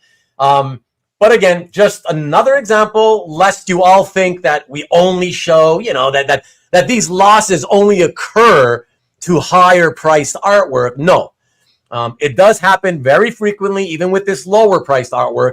It's just not as exciting to look at, so I don't show that many examples, this is definitely an example of, I'm really surprised that the person who bought this page would want to sell it so quickly. Yeah, me too. Did they not read the auction and realize that it wasn't published? But honestly, there's a handful of titles, and the Authority is one of them, where I would think that an unpublished page is almost cooler than a published page, especially when it's someone like Glenn Fabry, because you've got something really exceptionally special. This was an edited out page. This wasn't something that was like a different version of this page wound up in the story. This is additional storytelling. Yeah. But, I hope Mike picked this up, because I know Mike's a huge Glenn fan. But it's a really nice page. I mean, $400 would have been fine. Yeah, like it's got fantastic character content. I mean, the whole team's there, beautiful. Yeah. And I, like I say, I really love the fact that, when it comes to like unpublished art, right? A lot of, historically in this hobby, a lot of people poo-poo, but it's unpublished, whatever. And look, I do get that it's more interesting when it's published, of course, because you remember the page in your favorite comic or whatever. I get that, of course. But I've always kind of hated, I have to admit, I've hated the fact that, the poo-pooing is overdone. I really believe there's a lot to like about a lot of the unpublished, pieces that didn't make it into the comics, and they should be appreciated a lot more, And like you say, Matt, in this sense, it's like, okay, they had to rework it from one comic into another, and so some pieces had to be cut. But if you're a fan, it's fun because it's a page that should have been in the story, but never made it. So as a reader, this should interest you to see what didn't make it. You know what I mean? What could have been? Me, like I say, it should be more valuable because I mean, this is a cult series. Like people are insane about the Authority. Like it's probably secondary to Grant Morrison's Invisibles as being a kind of really weird comic that appealed to a specific kind of comic fan who liked superheroes but liked other stuff, and people obsess over it. So to have something this special is, it's extremely rare. I mean, there's obviously way more printed pages than unprinted pages. So this makes it a like a verifiably rarer thing. Yeah, and once again, like you said earlier, Matt, you just bought it. Why are you selling it? Like it's not even a year yet. Why? Like you hate it? You don't like it anymore, or like are you so desperate? Again, because we know there are those people with not a lot of, much bigger eyes than wallets, and so oftentimes that's what could be happening. Is that, oh my God, I don't have any money. I gotta sell something. I'll take a loss. Even if I take a loss, I'll whatever. I got to get this one now, and I'd rather throw it in on a deal, like, yeah, if it's that type of thing, if it's a case of needing to sell something to acquire something else. I mean, I can't imagine. I mean, I have taken extra pieces of artwork that I didn't want just because it made the deal more worth my while. But like, if I had something to trade and someone's like, okay, I'm coming up a couple $100 short, but will you take this $400, $350 Authority page that Glenn Fabry drew to cover that difference? I'd be like, right. Hey, Shaggy. Yeah, I'll take that, and therefore it's, it doesn't become such a public loss. Not that that's necessarily important to anybody, but I mean, at least it's not something that you have to calculate as a dollar loss. Yeah. Yeah. All right. Let us move on to the next one, everybody. Let me see what I got. Marcus, you're gonna love this one. Maybe even you, maybe even you, Matt, because I don't know. I'm gonna try to control myself. But you know what? Right. Actually, in fact, what I'll do, because I can go off on a tangent. I have done it before. Marcus knows. But I'm gonna let you take this one, Matt, immediately. If that's cool with you. All right. Okay, yeah, sure, yeah. Sure. I will not say a word other than let me introduce what it is. Let me read it out loud for the listeners who don't watch. And yeah, man, and I'll let you take it. Okay. Yep. Okay. So next piece is the cover to the Momoko. end. Captain Marvel #1, purchased by Peach Momoko or Momoko June 2025. So last summer. At Heritage for $12,600. All right. Okay. So let's just say this. Let's get this out of the way right off the bat. That Heritage is Peach Momoko's dealer. Oh yeah, she's officially kind of doing it that way. Like she sells everything through them. Yeah. Yes. So this is a direct sale of a Peach Momoko cover through Heritage. Hi, Evgeny. At the Marvel. It's very representative of what she does, although I would say even for her a little sparse. And $12,600 is an insane price for a Peach Momoko cover. Again, we're going to speculate because that's what we have to do, that there had to have been two people that just wanted this friggin' cover and they got into a bidding war over it and it drove it up. But her covers don't generally go for much more than $8,000. Even when they have like 5, 6, 7 figures on it. So this is an outlier, especially in June 2025, where the market had somewhat regulated. We're not talking about a reality in which the movie is just coming out or there's any hype. So this is just people overpaying for something ridiculously. And since we know that this piece sold in June 2025, and here we are a year later, and we've got data, we know it was sold in less than a year. So hit me. Let's go straight to the reveal. All right, buddy. Here we go, everyone. Yeah. November 2025. So 5 months later, at Heritage again, $10,000 for a total out-of-pocket loss of $4,600. Or 36.5%, man.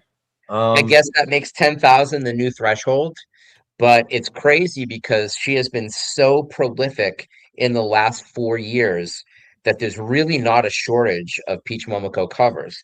But how many Captain Marvels has she's done? She's done a few. I mean, again, not even really a shortage of those. But a lot of them are much more iconic than this particular cover. So this is, if you're a Peach Momoko fan and a Captain Marvel fan, apparently there's got to be a few of them that keep driving the prices up on this.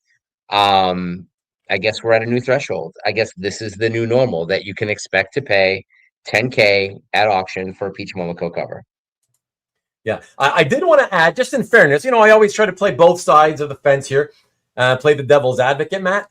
I will say, to the point you were making before of her pricing, I do remember seeing at least a couple of examples, which again, they too could be outliers, but I would swear at the top of my head, I don't remember exactly, but I would swear one of them was at least 20 or 22,000, and another one for like either 15 or 18,000, something like that. There's a Champions cover that has a whole bunch of heroes on it. It's absolutely iconic. And there's a Spider-Gwen, which is Spider-Gwen holding up a cell phone. And that is another just like incredibly iconic cover that she ended up riffing on again and again and again. Those two are like, best pieces. And so, like, it's really hard to compare those with the rest of what she does. This is a more standard, almost more generic Peach Momoko cover. I will say, though, I would Matt, actually put this. Mm-hmm. Sorry, Matt. James says he checked it up. He says there's 24 sales of her art at over 12K already. But there's got to be 60 that are under. Yeah, interesting. Yeah, maybe you can count up the ones that are under that, James, if you can. If you're still on that page, you don't have to though. But if you're there, and certainly posted prices that weren't necessarily auction, were posted prices and sales that go way under, that bring that average down. But she was certainly hot shit for a good 2 years. Yeah, I'm with Tom. I don't think it's a very good cover. Yeah, there's not many. Yeah, they're not all created equal. Yeah, that's. Okay, he says, James says there's another 8 between 10 and 12. Yeah, I'm not surprised. That's not what's surprising me. I just feel that this is the point that I made, a few months ago on a show that where we brought up a cover by Peach. I was just making the point that I don't get it. I don't get it. Like, it's okay, it's fine. Her art's fine. It's got a certain look to it. Whatever. I would say here, and let me actually come back to all of you. Tom's even saying, like, he remembers when Anthony had a bunch of them for 46,000. Yeah, like dozens. She was selling direct. I was contacting her to buy pieces years ago. I was going to do an exhibition with her, and her pieces had just jumped from $3,000 to $6,000 at that point. This would have been during the pandemic, actually, earliest part of the pandemic. And I was like, if you can sell them for that much directly, then you should sell them that much directly. And she, like I say, she became kind of hot shit for a little while. I didn't realize there were that many pieces that were, that $10,000 to $12,000 range. But there's a lot now. There's a lot more of them. And the more work that's out there, you either maintain a fan base. But every time I hear about, you want to buy a Peach Momoko trade variant, you can get those for cover price now. Yeah, but let me look at Tiff. Like, I don't get that, because Tiff says people love Peach. I know that. She's considered the best female comic book artist today. But hold on. By who? What does her gender have to do with it? Like, I just want to see good art, like interesting art on a cover. And if I'm a collector, maybe I'll buy it and maybe I won't. Telling me you're considered the best female artist, it doesn't mean anything. Like, tell me you're considered the best artist in the industry. Now we're talking, and we can discuss that. But I don't know, the whole gender thing, like, that shouldn't have anything to do with it. You're either good or great, or you're not so good or great. Okay, I'll dive in here. I'll take devil's advocate to Tiff's point, which is that art by male artists just generally and forever has sold for more than art by female artists, and there may be a Is pink that tax a on fact? it, right?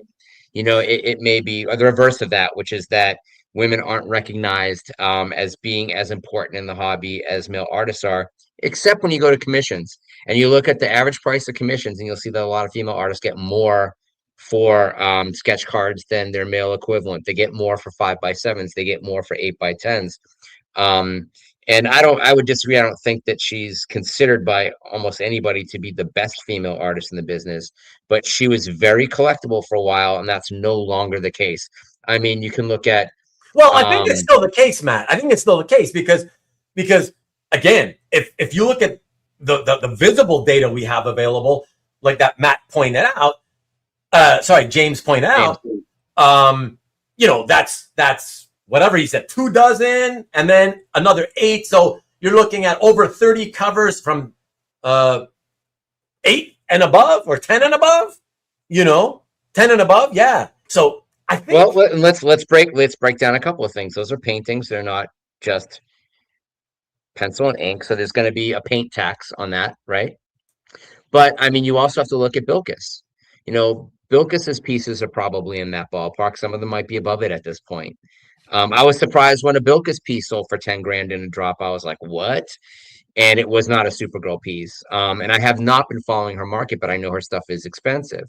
Um, I mean, I don't know. But again, value and cost of the artwork, I don't think equates with people's opinions about whether it's the best or not the best. I think that reflects the resale market. I mean, I think a lot of people would say that the woman who draws Sega is one of the best artists in the business, regardless of gender. She works digitally, so there isn't anything for her to sell. And I mean, there's a lot of digital artists whose work is probably considered more compelling than a lot of people whose art is analog. We're looking at art that is what up, analog and being JC? sold.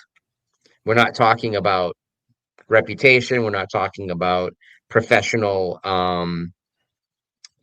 status. I think that Fiona Staples, thank you. I think that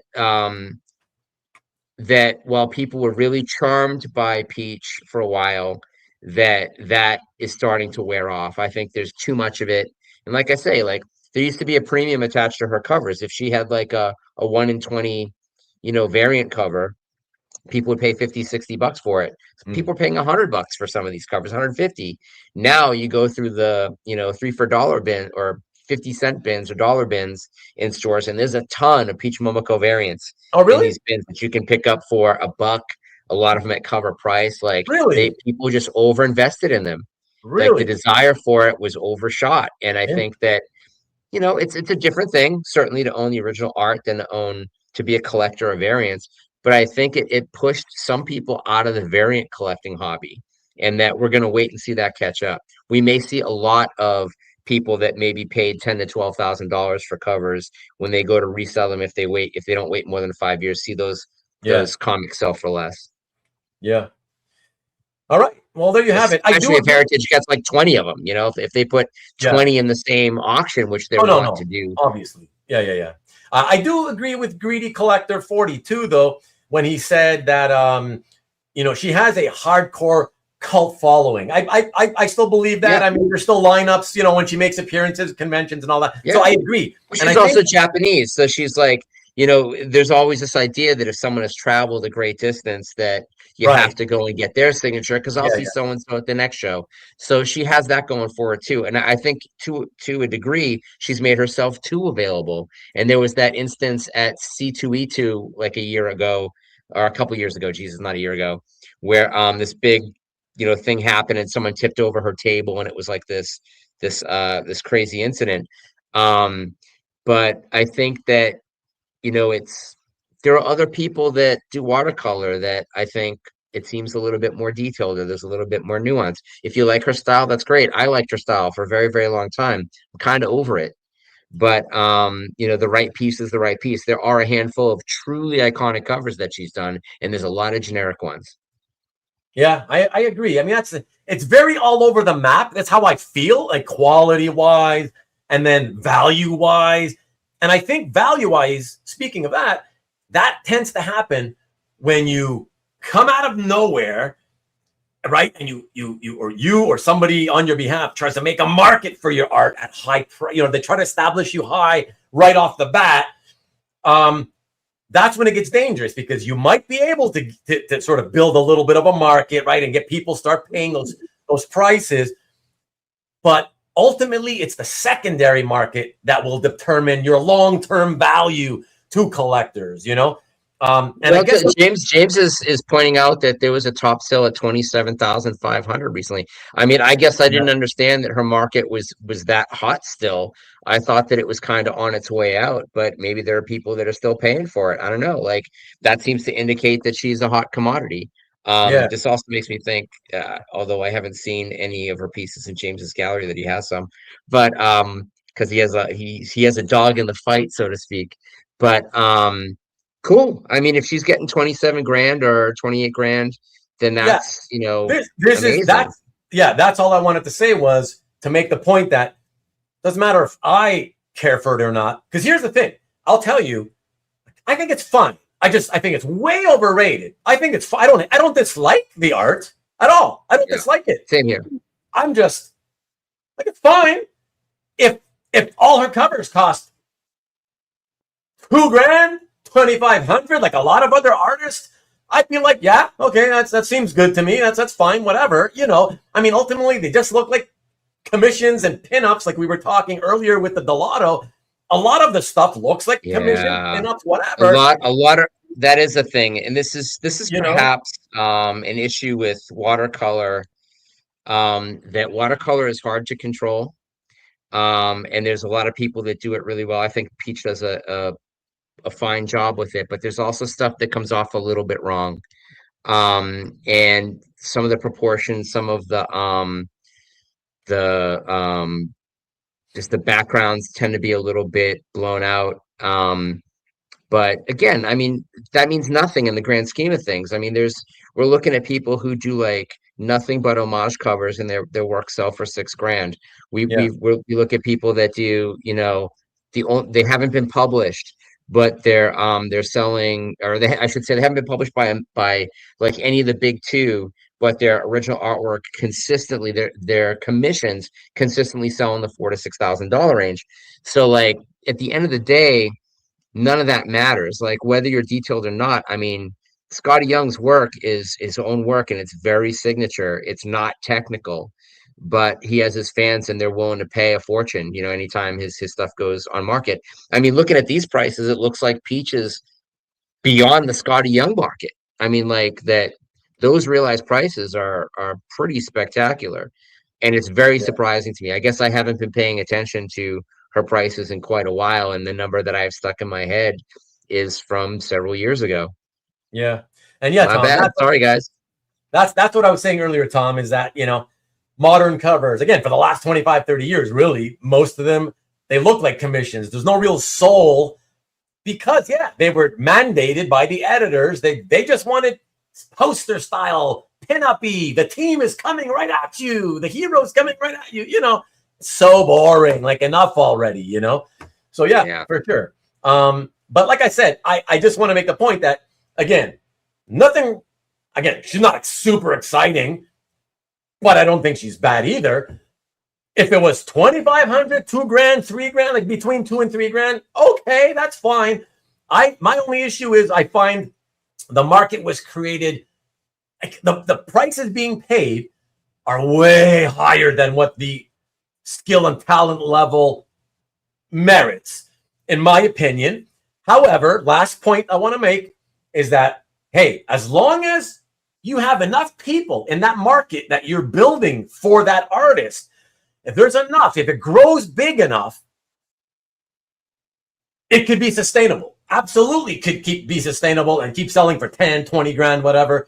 And that's it, whatever. I'm just saying, I just find it's shocking to me that people want to pay the prices they pay for her, when I think there are so many much more interesting and better artists out there whose art you could get for much cheaper. That's all I'm saying. Yeah. So whatever. And there's going to be a vast difference too between the covers that she was doing for Scout Comics and the comics that were monthly in the Comic Tom 101 subscription boxes and the Marvel work. And I have a feeling that, her work for DC is so much less common, that if you were to own like a Batgirl or a Catwoman comic by her, it would be very, very valuable because of the scarcity of her work for that company. But and again, yeah, not all Peach Momoko covers are created equal. I didn't feel that Captain Marvel cover was particularly powerful. Seems like the market agreed with me. Yeah. But we'll see. And she's very pleasant. I've spoken with her on the phone. I've had, email communications with her going back almost at this point, like 8 years ago. Yeah. But again, that's also completely irrelevant to whether or not the work sells for a lot of money. We'll see. I mean, like we may be looking at a representative of a moment in time, and if it persists, and if she lands on a title that's really, really good, that gets a lot of acclaim and stands the test of time, then all of her work is going to carry through. And you see sometimes where artists get hot for a moment and then they just don't really follow up, and it affects their resale value down the line. Since we're all so mainly vested in the prices that we're paying now as we continue to collect, where maybe as I've just proven, that my perspective is limited to an era that's before the current era because I am not paying attention. But that, we're always talking about 30 years ago, if only I'd bought, this page for that amount of money, it would be worth so much now. But at the end of the day, we collect art because we love it, and we want to make sure that it's something that we're going to want for a long time, even though we frequently fall out of love with pieces. We know via shows like this one, wait 5 years. If you bought it during the pandemic, wait 10 years. At least that's kind of the model. At least, yeah. Think longer term for sure. All right, everybody. Thank you for that. And let's move on to the next piece. And for that, we've got thanks for the chat research, especially James. James. Yeah, thank you. Absolutely. Yeah. I've said that, Matt, in the past for years. Like, it's part of what makes being here so great for all the shows. When the chat drops all this knowledge, right? There's an infinite number of amount of knowledge that can be gleaned. So it's not just what we offer on screen, but like in the chat, oftentimes they help us out and give good data. So yeah, absolutely appreciate that, all of you. Okay, so let us go to the next piece. Let me see what I got. And yes, the legendary John Byrne, everybody. Check this one out. So from Man of Steel #2, purchased on the very first month of the pandemic, March of 2020.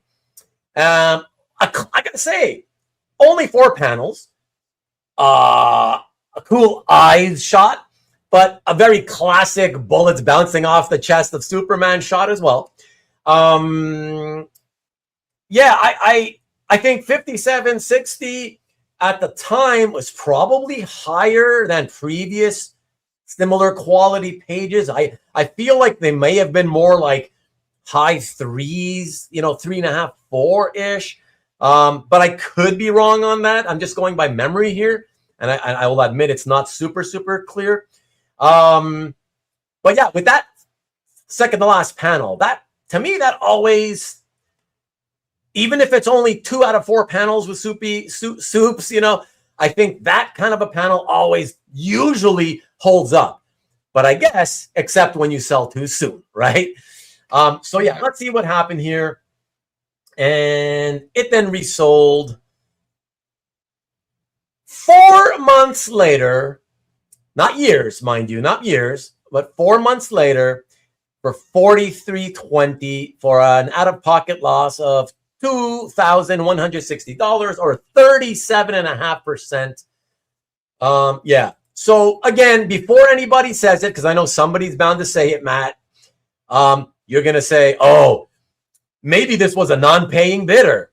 And you may be right, but we don't know that, and it actually doesn't matter. The point here is to show that regardless of what happened, the reason for the resale, the point is it shows us what would happen if you sold a piece today and then sold it again at auction 4 months later. Right, Matt?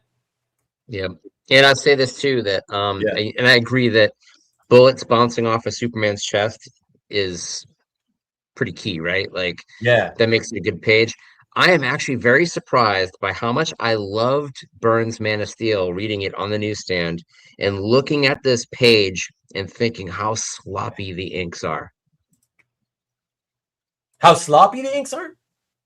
Yeah. Like you compare this to, Terry Austin inking John Byrne and looking at Dick Giordano inking John Byrne, and he's taken all the burnness out of it. I don't know. I know that it's not, the best, but I don't think it's bad. I think it's okay. I just don't think. I loved this comic. Like this was one of those comics that I was really looking forward to reading month after month. The Man of Steel, I guess probably the miniseries first. And I was a huge John Byrne fan at that point, coming off of, the brilliant stuff he'd done at Marvel over the last 12 years. But looking at this now, I'm underwhelmed by it. Yeah. I don't know. I still think it's. They really should have waited just even 2 more years. If they had waited 2 more years, they would have been able to sell at pandemic peak. But who knew? Yeah, I will say in terms of the inking, I don't know what you're specifically kind of bothering you more, Matt. But for me, I feel the inking. What I will say, the inking on the bottom panel, because I always love eye close-ups, but I feel on the bottom panel it got a little too heavy-handed. Yep. Right, a little too much. Right, like lay off a little bit there, and that's for sure. But again, it's not an A+ page anyways, because again, it's the top half of the page, it doesn't have any value, right? Only the bottom half of the page does, and one of the 2 panels is the classic bullets off the chest. So again, I think this guy would have been fine if he held on to it for a few years. And last year, even I saw a lot of the end of 2025. And even the beginning of 2026, I was seeing a lot of Byrne pages sell for way less than I thought they would be selling for based on where they had gotten just a couple years earlier. So even, prices like this aren't that unusual even today, which is weird to me. Like Byrne was always, one of those guys that if you had a Byrne page, you had something really, really special, especially if it had, something as iconic as this main character doing what that main character does. Right. Yeah. Well, it is what it is. Man of Steel was a great read. I actually love the artwork overall, but I remember finding the story boring, the Man of Steel miniseries.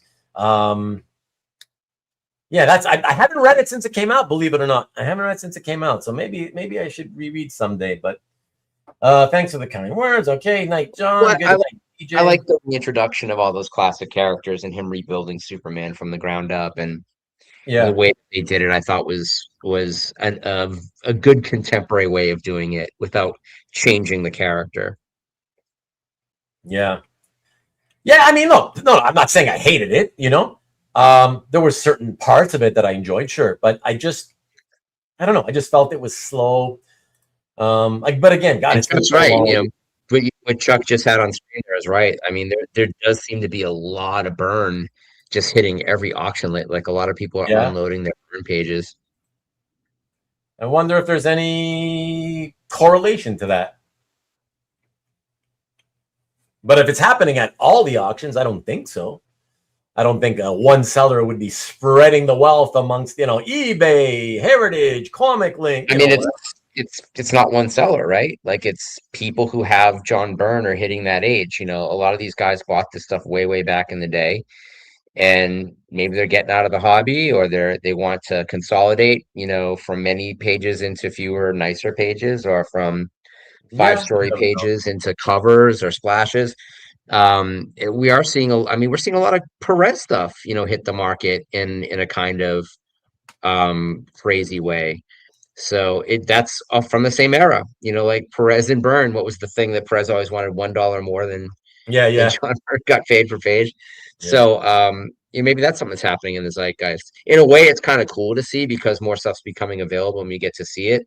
But in a way, I'm always thinking is this what we're going to see on Jim Lee? Is this what we're going to see on Todd McFarlane. Is this what we're going to see on the people who were the John Byrnes and George Perez's of the eras that followed? Yeah. All right. Chuck says Byrne was prolific and has sold almost. He was. Oh, he definitely did. Yeah, absolutely. Always risky to depend on next generation to pay as much for your generation. Well, but that's why you shouldn't be investing in the stuff. You should be buying it because you just love it and want to collect it. That's the whole point, right? The fact that it tends to go up over time is just a sweet bonus for everybody, right? So that's it. Justification for irresponsible spending. Yeah. And if the money is right, the art will come out. Well, most of the time that's true, yeah. Still a lot of art you would think would have come out by now that still has never come out, though, so you never know. But all right, let us move on to the next piece, everybody. And I don't even know what that piece is, so we'll just post it. Here we go. Ah, yes, Justice League International number 7. This series came out just the right art team combined with the right formula of comedic storytelling, and it created kind of a magic at the time. And I'm saying that as a guy who, especially in those days, I wanted my superheroes serious. I do not want it to be a joke. I don't want, turning into laughter all the time. And even I loved this series, stories and artwork. I'm gonna say this. I'm gonna caveat this that I loved Justice League. I did not love Justice League International. Well, but it turned into international. Didn't it start with Justice League and then go international? I think it's 2 different series. I think they changed the title. I don't know. Let me see what these guys will say. They'll tell us before you can even check it out, I'm sure. Steve says that art as an alternative asset class. Yes, that's a good way to put it because, yeah, I mean, it basically is, whether it's, on purpose or not. And let me see. Or did it just change title? Did it become Justice League International on issue number 7? That's what I think. I kind of remember it that way, Let me see. They changed the title. Say Mike the Sid Slayer says they changed the title. Now Steve says it was 2 different series. I don't think so. They had, or maybe it started. It was international. You guys are thinking of Justice League Europe. That was a second title, but I'm talking about international. I think it started as Justice League, turned into Justice League International, and then eventually they dropped the international again. So that's how I think it happened. Oh, Robert says name change to international on number 7. So with this issue, there you go. It's the first issue, the early issues with the title change. I mean, it's still a strong title the entire time that Kevin Maguire drew it, but those first 6 issues are really special. Obviously, there's the famous punch, the Batman punch to Guy Gardner, which is classic. I don't love this page, and to me, I almost thought it was a Kevin Nolan page. Oh, that's cool. Because it doesn't look so much like Kevin Maguire's work. Batman's face is very angular and not really the way I recall him drawing him on a regular basis. But then you have that top panel, which has the whole team, and you got, what's absolutely indicative of Kevin Maguire's run is that Black Canary costume with the with the Buccaneer boots. Yeah, but I will admit, not a great page, because even in the top team panel, it's like a 3/4 view type thing from the back, right? And everybody's looking away from you pretty much, except for Blue Beetle and the Red Tornado or whatever that is. Yeah. So I'm not saying that it's a great page, but in the last couple of years, these pages have been, steadily increasing. They've been selling for good, strong prices, right? Because people have, keep catching on to I remember what a great title and how popular it was at the time, Okay, so let's see what happened. Maguire, well, that's what he was known for, the facial expressions. Exactly. Ladies love me. Yes, girls adore me, even the ones that never saw me. Rest in peace, Rob Bass. So let's see. So 2880. Maki is guessing probably sold for 1200. Man, you're really pessimistic. I'd put it somewhere about 19 and change at the very bottom, but we'll see. Right. Let's check it out. Here we go, everybody. Yep, 19 and change. That makes sense. Good guess, man. And look at it. 7 months later. At Comic Connect. There's another Comic Connect. Look at that. Yep. Right? And look at that, guys. So he loses almost $1,200 off his 28 purchase price. That's 41%, man. 41%. Like, think about it, Matt. Like, you're dumping the thing in 7 months, and you're taking it almost like half your money's gone. You know what I mean? Like, what are you doing? You know, and this is why I reject the constant notion that a lot of our friends here often, spit out that, maybe he lost his job, or maybe he needed the money. Yes, we've already said a million times.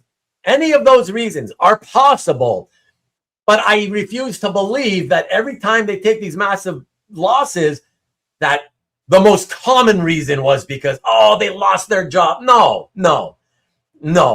There ain't that many job losses going on, right? Like that's, no way.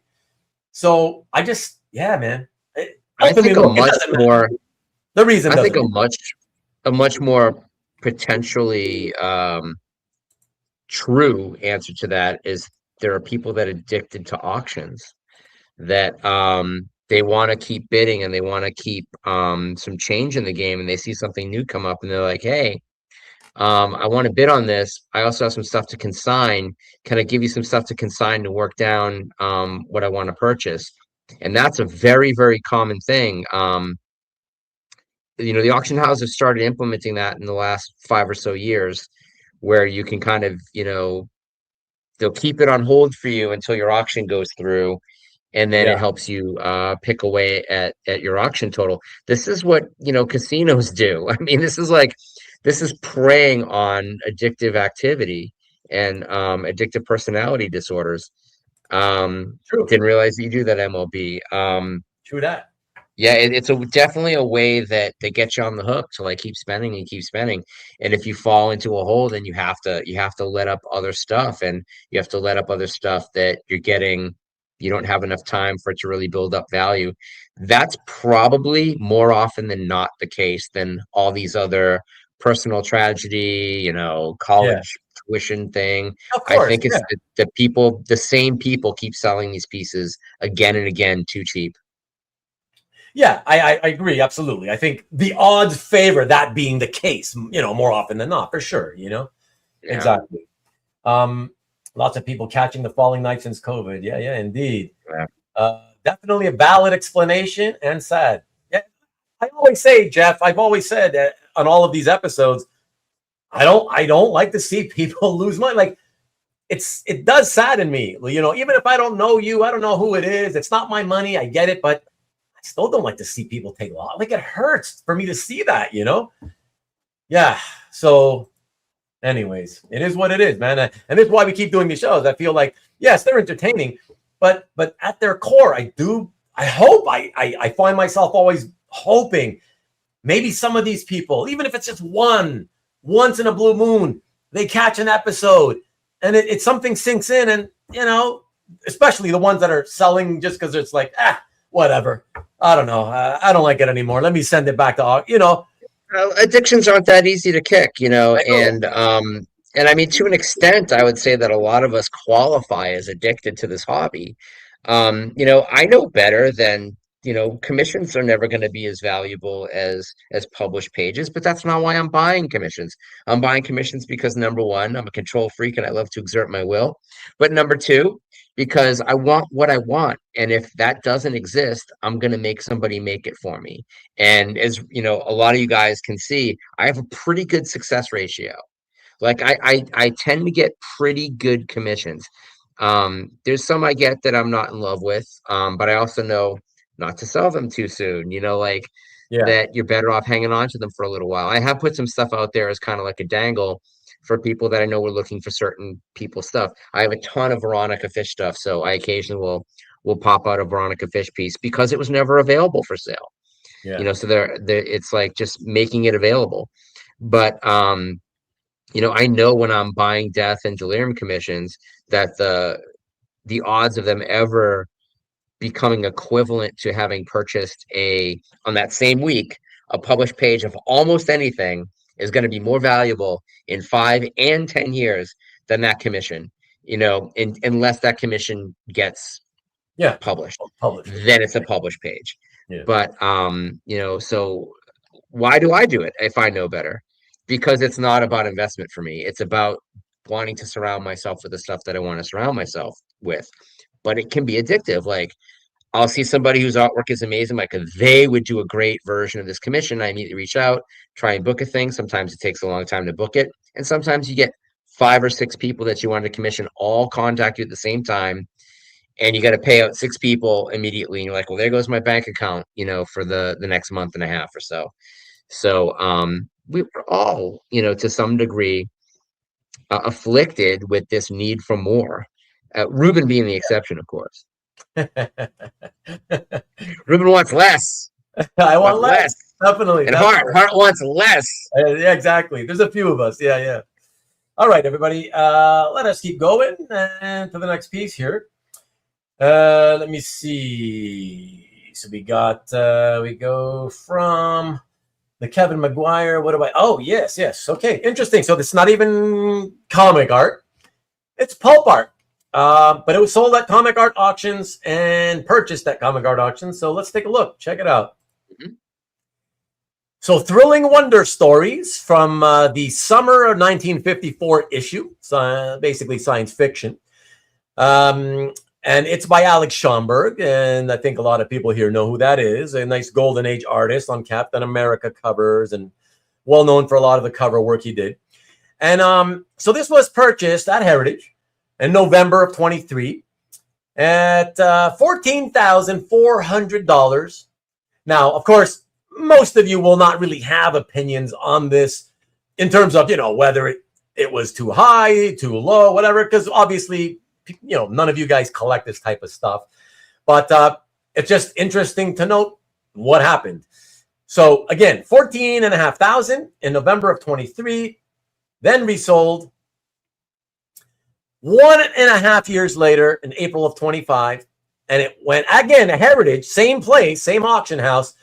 It sold for only $8,400 the second time around, for a complete and total loss out of pocket of $7,400, or in percentage terms, 51.39%. So he lost over half of his money selling it a year and a half later. Matt, I just want to say real quick, I don't have a lot to say other than, okay, Schomburg, golden age comic book artist. Okay, that's the connection for comics. I feel, though, to me, I see that and I'm like, why the hell didn't you insist, Mr. Consigner guy, why didn't you insist that they put that in the next big illustration auction? Not that that's going to guarantee anything. I'm not saying it will. I just feel like the market in vintage, mid-century, mid-20th century illustration, those guys love science fiction. Okay, the older crowd, that's their favorite genre is science fiction. I think there's more guys there, even though that's a tiny market compared to comic art. I just feel that that's what they love. They love those magazine science fiction covers. And I think that's who the market would have been more there than comic book guys looking at a mid-century, mid-20th century science fiction, where the only connection to comic books was the artist's name. I don't know. Well, it's hard to say, right? Because it is. You're correct in that with the pulp art buyers are used to paying way more money. And art and pulps is less common than obviously art and comics, because you're talking about 64 pages, mostly text, and maybe 12 images in the entire issue. So what that story page was connected to should be as important as the fact that it's a Schomburg illustration. But two other things to look at. Schomburg's best work is the 1940s. Schomburg's work in the mid 1950s is actually scarcer. In comics, of course, we know that's not a good thing. It doesn't have the dynamism, honestly, of his comic work, which we're Right. most used to seeing his covers, right? When it's one image like this. So this is this is basically like what a pulp splash page.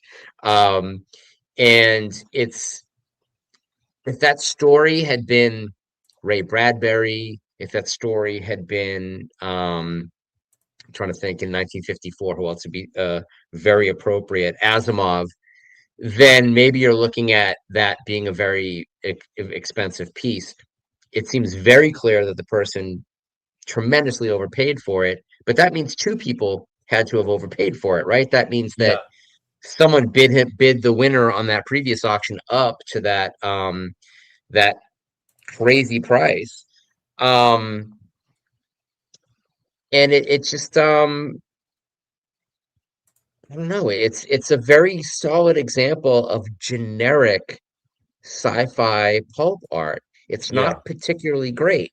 And so maybe the fact that, Schomburg may elevate that price if that and you're saying the second auction it was included in comic art, not in pulp art. Yeah. Yeah, I think it would have benefited from being in a pulp art auction. I just think that those guys have more money. I mean, the people that are buying that stuff are film directors and film producers, people that are on the lots.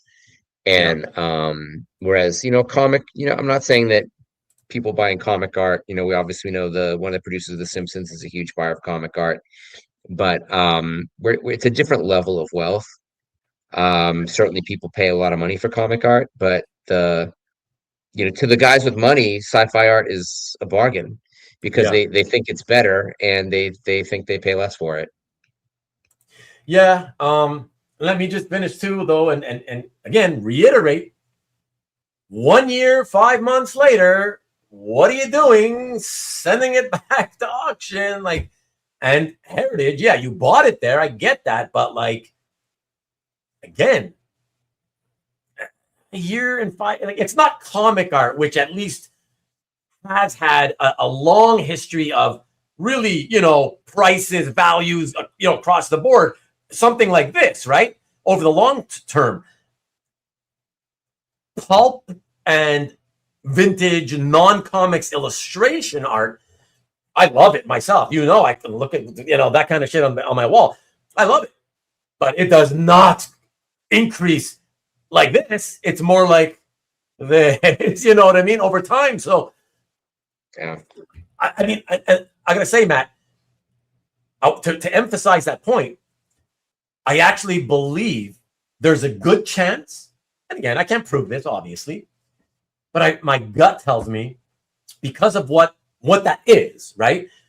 I feel that even had he held on for 4 or 5 years and you send it back to auction, you still may not have made your money back because it's not comic book art, right? Right.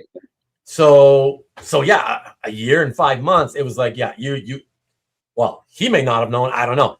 I knew, had I known he was going to resell that, I'd have been like, oh no, please, dude, don't do that. Don't do that. Yeah. So here's a funny parallel. So Make it quick. an We're falling acquaintance of behind mine. parallels. What? Make it quick because your parallels are making us fall behind. Okay, I will. So an acquaintance of mine owns the cover to The Shining, the original hardcover painting to Stephen King's The Shining. Yeah. He bought it 6 years ago, and I remember when it came out, by the way. Yeah, 1976 No. or 8 or something. The art, isn't that? Didn't that be? Wasn't that a public sale? I remember a original piece of art for a hardcover Stephen King, one of his famous novels. It's not The Shining. The same guy owns it. He got it from the artist. Oh yeah, and the artist still had it 6 years ago. Oh wow, that's awesome, and man. He got it for $12,000. Can you imagine, even 20 years ago, getting the cover for Stephen King's The Shining, arguably one of the most important horror novels of the modern era, for less than $40,000? Yeah, that's crazy. So this guy's never going to sell it. They'll bury it with him. But sometimes it's like finding that connection to the artist and hanging on to it and getting rid of it. And with sci-fi art and with publication art, it's funny how cheap you can get stuff sometimes when the perceived value is high. And I think the idea was, this is Schomburg. He's a major name. This is science fiction. This is going to appreciate. This is going to be worth more money the day after I buy it than the day I paid for it. And the guy was wrong. Oh yeah. Yeah. That's cool. That's good buy for him, obviously. Getting it directly from the artist who had held it all these years. What the hell does the artist knows? He probably pulled out a price out of his ass, or maybe the guy offered him and he was like, no. He did the artist pulled the price out of his ass. Pulled the price out of his ass and just, I don't know. I need 12K. 12,000. Yeah. And the guy was like, done. I'll take it. Yeah.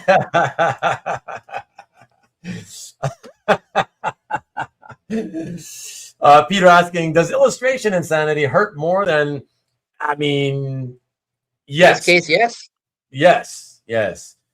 Perez art will be so cheap. But maybe he had to sell the pulp art to fund the Peach and Momoko purchase. You never know. 12K is a crime. Yeah, indeed. But the artist committed the crime himself. So that's what do you do, Okay, let's move on to the next one. Let's try to do some catch up here. Okay, this will be a quick one because, again, it's the second of only two lower price pieces. Let's check it out. So Loki, Agent of Asgard splash page. It's a cool splash, I guess, if you're a fan of this version of Loki. I have the cover, prelim cover of #1. Sorry, you have the prelim of #1? I have the prelim to the cover to #1. Oh, the cover to #1, yeah. On the back of another piece. Oh, yeah. Well, here we go. November of 25, so not even a year ago. And $843. Okay, at Heritage. Lee Garbett on the art. And let's see what happened. 5 months later, it is resold at the same place, Heritage Auctions. Only hits a high of $687.50 for a total net loss of $293.75. So basically $300 out of the guy's pocket, out of the 800. $843.75. That's wild. Yeah. And then, so you spend $843. 5 months later, you're losing literally over a third of what you paid for it. You know what I mean? Beautiful page. Hang on to it. I mean, that's just dumb. If you're a fan of these characters, and there are fans of these characters out there, it's a really that cool might be the nicest page in the entire series. Yeah, it's a really cool piece. It's like if you just would stop flipping, one day you'll be fine. You know what I mean? I don't straight out of the MCU series, like all the Loki variants or whatnot. I'm guessing, and no, I guess it just says Guardians, but it's a beautiful page. Selling that 5 months later is just stupid. Yeah. I mean, it's a couple of auctions later, and it's like way better to sell it on Cal. It's always that's what we always say. At least try to post it on CAF for a day, 2 days, a week. You know what I mean? Like, try. It's not going to kill you. It's not going to cost you anything. It's so frustrating, But anyways, usually, I don't know what that means. It usually sells for 300 to 500. What, like? I think he's trying to tell us that he thinks that a piece like this would normally sell for 300 to 500, and that 800 is insane. I don't agree. And modern comic artists don't sell their stuff that cheap. I mean, like, modern comic artists want to pay off their art school debts. Yeah. One cannot rule out dealers who are recycling for cash flow. But the dealers, the dealers are typically, but they're not buying stuff from auction and selling it at auction. They might win something at auction and they hang on to it as a trade piece. I think you're wrong, though, Cab. I think you're absolutely wrong with the last sentence in saying that for this page, an individual collector would probably not have sold it so soon or at all. You're wrong on that one. We've seen plenty of examples where, this stuff, it doesn't matter whether it's modern, contemporary, old, Bronze Age, Silver Age, Golden Age. It doesn't matter. We've seen all kinds of examples.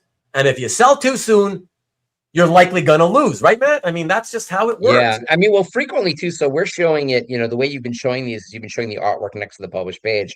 That's not something Heritage frequently does. It's possible that they thought they were buying a cover, and when they realized that they got an interior page, wanted to flip it. I think misreading information, and I think that Heritage not being great with explaining things can sometimes result in quick sales. Yeah, again, but we're stretching, right? I mean, and it doesn't matter. Remember that it's fun to kind of speculate a little bit what could have happened, like what was the reasoning behind it. But keep in mind, everybody, it doesn't matter. For our purposes of what this series is about, it really doesn't matter. We're just trying to show, hey, here's another example. Look what happens when you buy a piece and then it resells a few months later. That's what's going to happen to you. Again, the math is mathing. It is fulfilling our basic premise beautifully. Yes, exactly. All right, let's move on to the next one. And what do we got here? Really cool. I love this. I'm not a commission guy or whatever, but I love this piece. Let's check it out. John Byrne again, everybody, and Terry Austin. So we got killer combo. Superhero, beautiful Supergirl, lovely, not only Byrne, but Byrne Austin. Byrne Austin from the 80s. It's not dated, but given the look of it and given the signatures, I'm thinking 82, 83, somewhere way around before Byrne got Superman. Yeah. So right around that era. So early 80s. June 2021.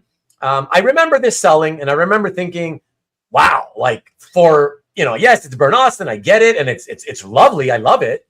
But that seems like a high price, though. For something that was done kind of like as it's unpublished. It wasn't intended to be published. Just done for a fan kind of thing. Wow, that's so I felt like it was a lot of money. So let's take a look and see what happened here. So June 21, $7,800. And then I can see that dropping to 42. All right, let's see what happens. 31. Holy crapola. And look at that, Matt. 10 months. Yeah. 10 months, dude. Honestly, I'm surprised. Even April 2022 is still there's still some. You're still in the thick of COVID. Yeah. COVID spending was still in high force, man. That is wild, man. Right? What in the world, Oh, but again, I wonder, with the two people bidding on that first auction, thinking this was a published splash page or something, or a published pinup, and depending upon how Heritage had it worded, it might not have been clear that this is unpublished. Oh no, I got it. I'm sure they were aware. I don't know. No. When bidding on your phone, you have to really try to learn information. If you're learning it on the fly, if you get into an auction, if you haven't previewed it, and you find yourself in an auction, you see something pop up, you have to pop out of the live auction to open up the description to really read it, and by then you may risk getting outbid. So it's interesting how the title on the individual lot can greatly reflect what kind of money you get.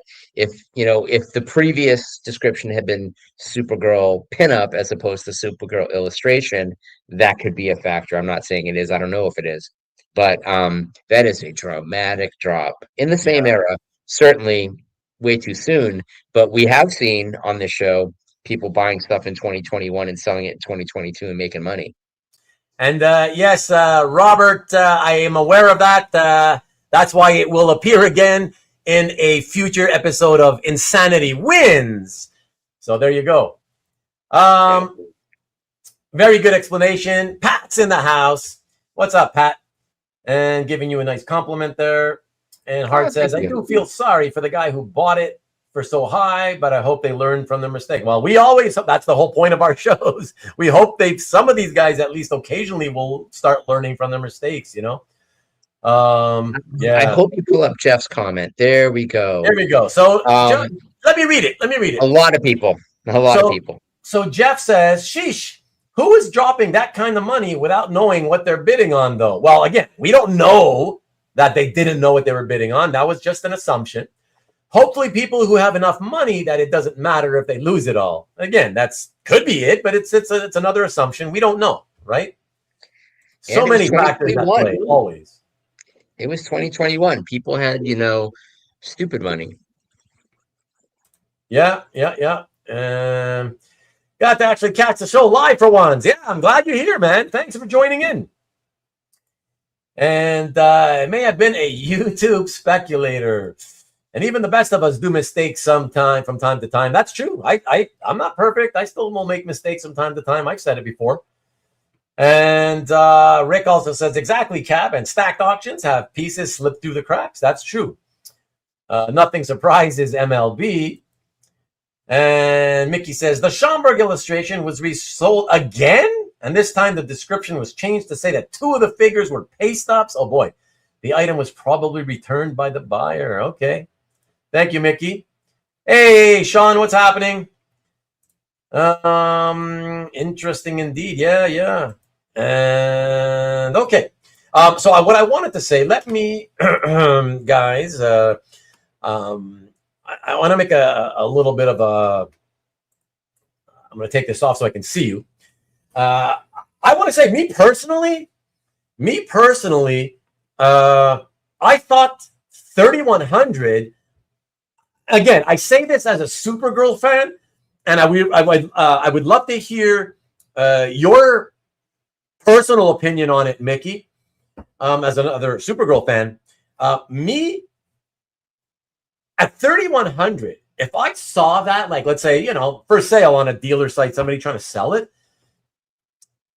even though it's not what I collect, right? It would be a squirrel for me. So that's why I say I wouldn't for sure do it, just for that reason, though. But if I was in the market and I was okay with blowing money on a squirrel right now, and that was on a dealer site or a collector's site for 3,100, to me, because I like Supergirl, because it's John Byrne with his favorite inker, or our favorite inker, most people's favorite inker, and it's a lovely image of her, I gotta say, at 3,100, I would be extremely tempted. I don't care that it was not published. Vintage 40-plus-year-old Byrne Austin, gorgeous looking Supergirl figure. I think $3,100 is very, very good deal. I don't know, but Mickey, let me know. I'm going to pop into the chat right now and see what you say. Let me get to a few other comments real quick. Hellos to Sean, of course. MLB says, I once bid on a piece thinking it was published and I still didn't win. Well, good for you, because you weren't careful. I've done the same where I was pretty sure that it was published, and it's happened to me too. It's happened a lot. Someone took me off. Yeah, it happens to everyone. You got to be careful. Sometimes you get excited and you might even read the description, but you read it quickly and you kind of skim through it, right? And and that's how you screw yourself, Hey, Rick, what's up? I was disappointed that I got outbid because I didn't realize that it wasn't published until after the auction was over. And I went back and read it, and I was like, whew, okay. Mickey, I'm surprised. I got to say, Mickey, I'm surprised. You did not like that piece. As a big Supergirl fan that you are, I will only say one thing, and maybe you can tell me if this is what it is that you don't like. The only thing that, I wouldn't say I don't like it, but what I thought could be more Power Girl than Supergirl. Huh? It's more Power Girl than Supergirl in the physicality. Oh, no, I actually like that. I find the voluptuousness very nice, and it's because it's tasteful. It's not like there's not a huge cutout or whatever, right? Yeah. Exposing them or whatever. It's not Ed Bennett Studio. No, I like that. I like that. No, I only found, here, let me just show it really quick again. I found the face could be less roundish. A little bit more of a chiseled, sculptured, cheekbone, down to chin. Here, let me put it. Where is it again? Here it is. Yeah, I mean, this is how he often drew people, back in the day. But still, I would, I don't know. At the top of her head, funny enough, the top of the head looks much, wider and rounder than even the bottom part. So yeah, whatever. But again, it's a little quibble. I still do really, really like it. And just wanted to say, yeah, I expected that you would like it, Mickey. So surprised to hear you say that you don't like it. Wow. I'm looking at dozens of pieces. Sometimes mine fails me. Well, it happens to a lot of people. So, and you lose a couple auctions. You're like, I have to leave with something.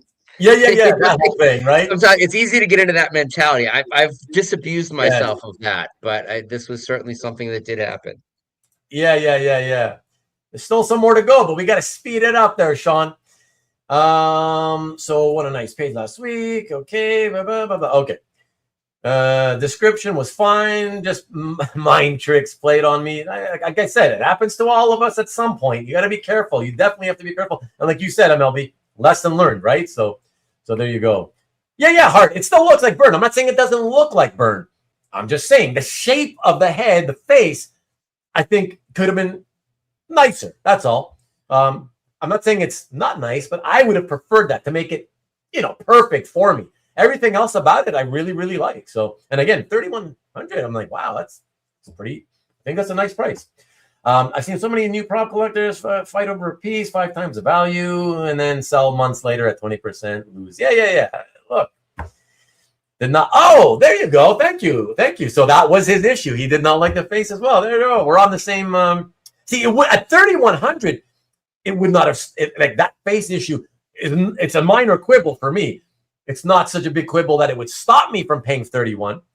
But even for you at 31, you still wouldn't have bought it because of the face. That's interesting. That's what he says. That's interesting. Consolation prize. Rich is saying this was a 1980 era unused Superman port piece. She gives good face, Tom. Yeah. But not this time, And Hart, of course, was looking at 2 other things, But well, what Rich is saying is that was eventually published. That was published in the Art of John Byrne book. Oh, okay. But so here's the thing. Here's how I look at that. Thank you, Rich. By the way, here's how I look at that, man. I had that book. I don't have it on my shelf anymore. I don't look at that as it's published. It is published. No, I don't. It's not the same thing. But it's published. It's not the same thing. It's like telling me I took this pinup and I stuck it in the back of an IDW artist edition. Now it's published. It's not the same thing. Being published as either part of a story or being published as an advertising piece somewhere, that is completely different than a book, an art book that publishes it as a piece of original art to show you, hey, look at this piece of this. Look at this sketch of unpublished work. I think you have to look at the publication circulation numbers, and I'm willing to bet that the circulation numbers on the Art of John Byrne book was much higher than the monthly circulation on any title on the newsstand at that point. I will also say that a lot IDW books aside, but sure, I get. But I'm going to explain this, and maybe he'll change his mind. That also Omnibuy hit bookstores. Doesn't matter, Tom. And they stay in print longer than comic books do, and therefore actually reach more people and are a better type of provenance for publication in reaching more eyes. And so I think that it is a legit publication. Now, not all of them are, but I think that it also elevates it from being unpublished. Right? So if it's completely unpublished, but it's in an omnibus or it's in an art book, now it's published. Maybe that's not the same as the cover of a comic book, but it's completely different. But yes, I'm not arguing that if the only place you could ever see it was in an art book, right, to show you, hey, look at this con sketch he did one time, whatever. Of course, it's nice to see that in there. It's better than it never being seen in right in a book somewhere. Of course, I'm not going to argue that, right? I'm just saying there is a big difference. And I don't like when people say, oh, yeah, that's published. Because when you say it's published, people, right, 99.9% of people, collectors, fans, are thinking, oh, what? Oh, really? Oh, was it an advertising piece? Oh, was it a story? Was it a splash? right? That's what they're thinking. They're not thinking of it as, oh, published in an art book to show you an advertising piece. An you know? advertising piece. That's a good point. So advertising pieces, are they better or worse than a published page? I mean, obviously we know cover, cover, DPS, splash, important page, and then other stuff. And I would say that, advertisement art, and although even though that's probably arguably seen even more eyes because they're generally published in more comics, should be more. They're not. They're seen as somehow less than a published panel page. But depending upon what it is. But and then you have something like this, which is a published pinup or a published splash in an artist edition book with a circulation that's much higher than his monthly comics. I think that matters. I think if it's in somebody's ash can that they're selling at their table at Comic-Con, that elevates it ever so slightly, but not to the degree of something like that. Right. And like, I mean, I picked up that the Marko Djurdjevic Thor, which turned out to be published in 2 omnibuses. It was the prelim for a cover, and he ended up changing it. But he's like, I actually like this so much, I'm putting it in the art book that bears my name, and it's in that Thor omnibus. So it's got double provenance as a prelim cover, which elevates it beyond it being a standard prelim because it did see publication. So I mean, there are differences. Yeah, I just wanted to say this is why I always like to read out the comments. Alberto, I'm listening while doing chores. You see, this is why, everybody, I like to read them out before we address them whenever possible. The quick question, because we don't have time, where does Byrne's X-Men Elsewhere fall into? Well, like Tom says, it's a unicorn. It's its own unique thing where, yes, it's published. I will give it to you now. It's published. Now it's officially published. Now it's officially published. But even still, it's a unicorn because it's weird. You have to give people, like, let's say somebody's really new to the hobby. You have to give them this whole long-ass winded explanation about what it is. You got to tell them, well, it started as something he did for fun. It was never going to be published, although I'm sure Byrne maybe hoped he could sell Marvel on the idea at some point. But, he did it on spec. He did it on spec. We know that, right? And so that's the thing. You kind of have to explain to people what it is. So that's why it's a unicorn, right? It is. And it's a fantasy story, so it's never canon, right? So it's canon. And then you got the thing of, it's not even Marvel who published it. It's an interesting licensing deal where they license the rights to Abrams or whatever it's called, and they are publishing it. So they pay a fee. Hey, let me use. Already in its second printing. Yeah, exactly. Hasn't shipped yet. Yeah, very cool. I'm happy for them. Yeah, it's pretty cool. So yeah, unicorn, and that's basically it. So as far as the artwork, Marcus, again, you'd have to explain to people, and you got to decide for yourself. Do I consider this now? Again, it's not canon, and it never will be because it's a fantasy story. Plus, it wasn't even Marvel publishing it, but it is. I like MLB's comment here. Used for a statue. That's an interesting thing because I think that people who collect toy art or statue art are a different collector necessarily than people who collect comic art, and also that stuff tends to be painted. It doesn't tend to necessarily be straight illustration. So it's a different kind of artwork. I think t-shirt artwork is just as valuable as a splash page.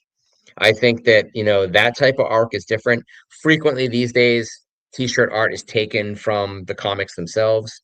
But once upon a time, certainly they were hiring lesser known artists to do t-shirt specific or product specific art, and that stuff tends to be iconic. So there's something kind of cool. It usually has the logo on it, which is almost as nice as a cover. I think that's elevated. I think that stuff is maybe even better than a splash page in certain instances.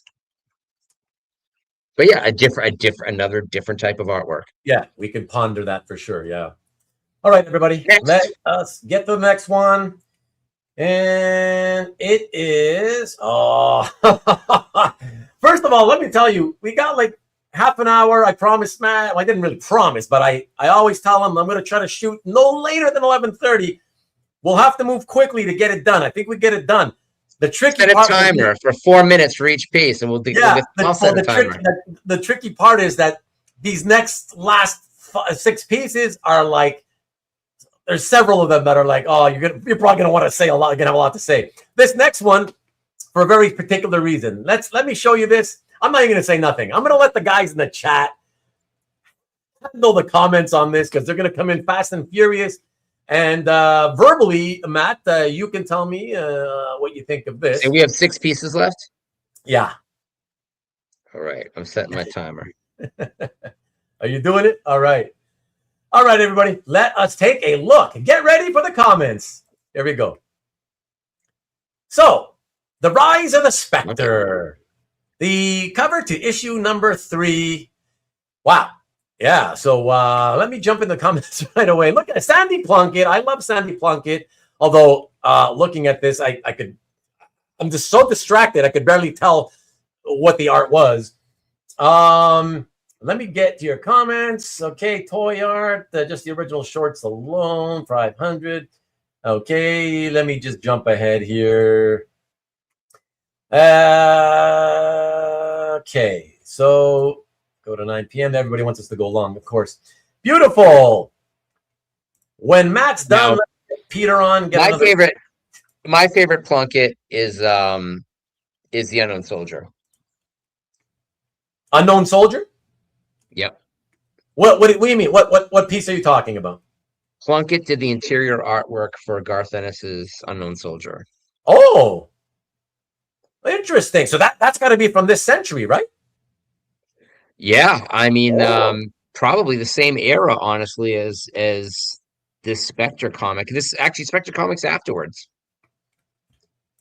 Oh, yeah, Rick, you're the first guy to say not this century. No, the Unknown Soldier was 90s. Oh, 90s. Okay, fair enough. But still, it's modern day Plunkett stuff, more like in the sense that we all fell in love with his covers at Marvel in the 80s, and then he didn't do much work, and then he kind of disappeared, and they started doing little things here and there in the 90s. But yeah, what do you think about this? Before I switch to what happened, just off the top of your head, Matt. What do you think about this October 22, 15,600? It seems really high to me. Yeah, me too. Me too. Hey, what's up, Rich? And then they put in a Joker color schemed frame, which makes it worth even less to me. Sorry, what did you say about that frame, Matt? that green frame with the lilac mat makes it worth even less to me. It leaves a little less to be desired. Is that what you're trying to say? Yes. Yeah. Okay. Thank you. I don't know. I love it. Maybe on a Joker comic, because those are his colors, that would make sense. But that lilac is just no. Maki's guessing 12. This piece was owned by Harlan Ellison. Personally, thank you for that, Rich. Personally, I would never pay any premium because somebody famous owned a piece of art before me. Maybe others do. I don't know. Ruben loves the cover. Yeah, the stuff that's in black and white, I love, Peter. Indeed. Okay, that goofy framing motif makes sense in Harlan Ellison's house. Everybody's calling it a Joker frame now, It is a Joker frame. That's funny. It's a punchline frame. John Boyd's car? What? All right, let's see what happened, peeps. October 22, 15,600. And then it sold for $10,923 at Comic Connect. That's almost $11,000. That stayed up there fairly. It's still a lot of money. Considering, it is a big loss, for sure. But $6,100 loss. Come on, dude, 39%. And he hung on. I'm still surprised it went for that much. Yeah, 3 years, 5 months later. Yeah, it's still very strong. Like I wouldn't have to be honest. As rare as they took it out of the frame. They took it out of the frame, and they were like, "Let's get 11,000 for this." Yeah, I mean, I think I think this one of all these pieces, I think this one again, October 22. Certainly, COVID craziness was still in full steam, right? Full swing. So I think that had to have, people let themselves get carried away with it, because I still think, wow, like 5 figures, even taking a massive loss, and it still sold for 5 figures here. That's pretty impressive. Almost 11 grand. I agree with you entirely. Yeah, man. So that's it. And we did it in less than 5 minutes. Next. Excellent. Not much to say on that one. All right, let's go to this one, because this next one, to me, I always thought this was a crap cover. Yeah, content. Again, you guys know I always talk about content quality. To me, this has always been a crap quality cover, content-wise. Check it out. So the Batman 315 cover by Dick Giordano. It sold at Hates in March of 2024. This is already a good solid, say, year-ish since the COVID cooled down, and it's been kind of like, since at some point in 2023, from that point till now, it's kind of been, it leveled off. The market's been cool, So this to me blew my mind that in March of 24, it could gather for over $14,000. Matt, really quick, so we don't talk too much, but really quick, if you can, please, let me know what you think in terms of just content quality. Forget the price. Content quality, what would you say this is as a Batman cover? Content quality. Is that Guy Gardner in the bottom right? It looks like it, but I don't think it is. I think it's some kind of weird no-name villain. I mean, from a stylized point of view, it's interesting. As an example of Dick Giordano's pencil work, it is underwhelming. Underwhelming? 14,278 in 2024. I mean, I can see something going for that much, but I would still probably feel more comfortable with the $12,000 barrier. I'm sorry, you would have felt more comfortable where?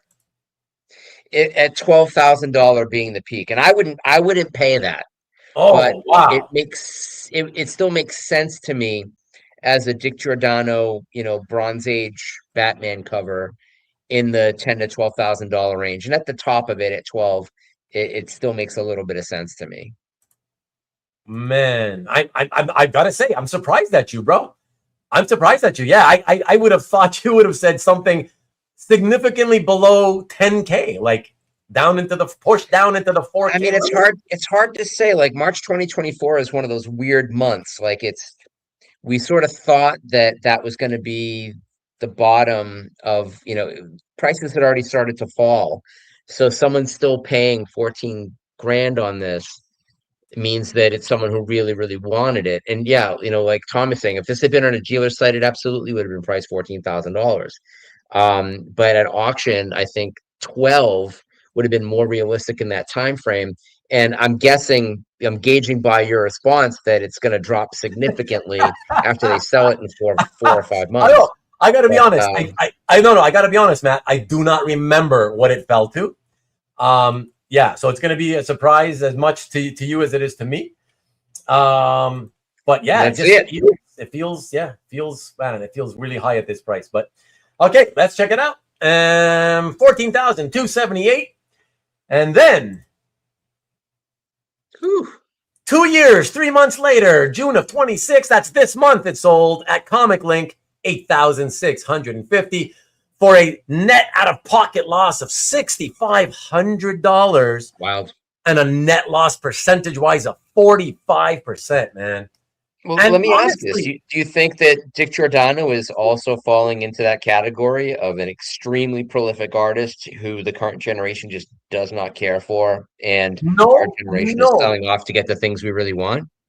No, I don't. I think it has nothing to do with the artist.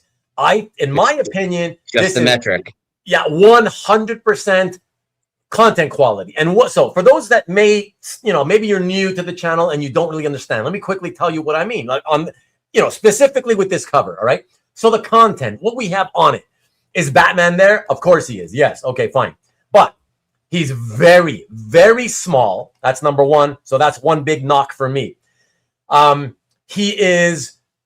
He's got a very weak background. So the majority of the cover is white. Okay, so it barely has a background. That's number two. Number three, I do not like the fact that he's on a cheesy super cheesy, uber cheesy looking hang glider shaped like a bat. Even if he had a regular hang glider, I don't care. The fact that there's two characters, him and the villain, hang gliding is so cheesy. To me, that kills it big time.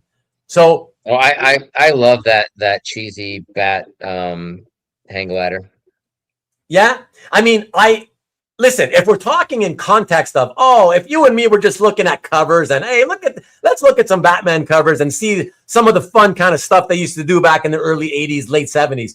I would say the same thing. I'd be like, oh, that's so funny, and we'd have a good time talking about that. Is so cool. Look at him, on a hang glider shaped like a bat, right? And it would sound positive, but that's not what we're talking about. In context for tonight, we're talking about spending a lot of money because no matter what, it's going to cost thousands of dollars, right?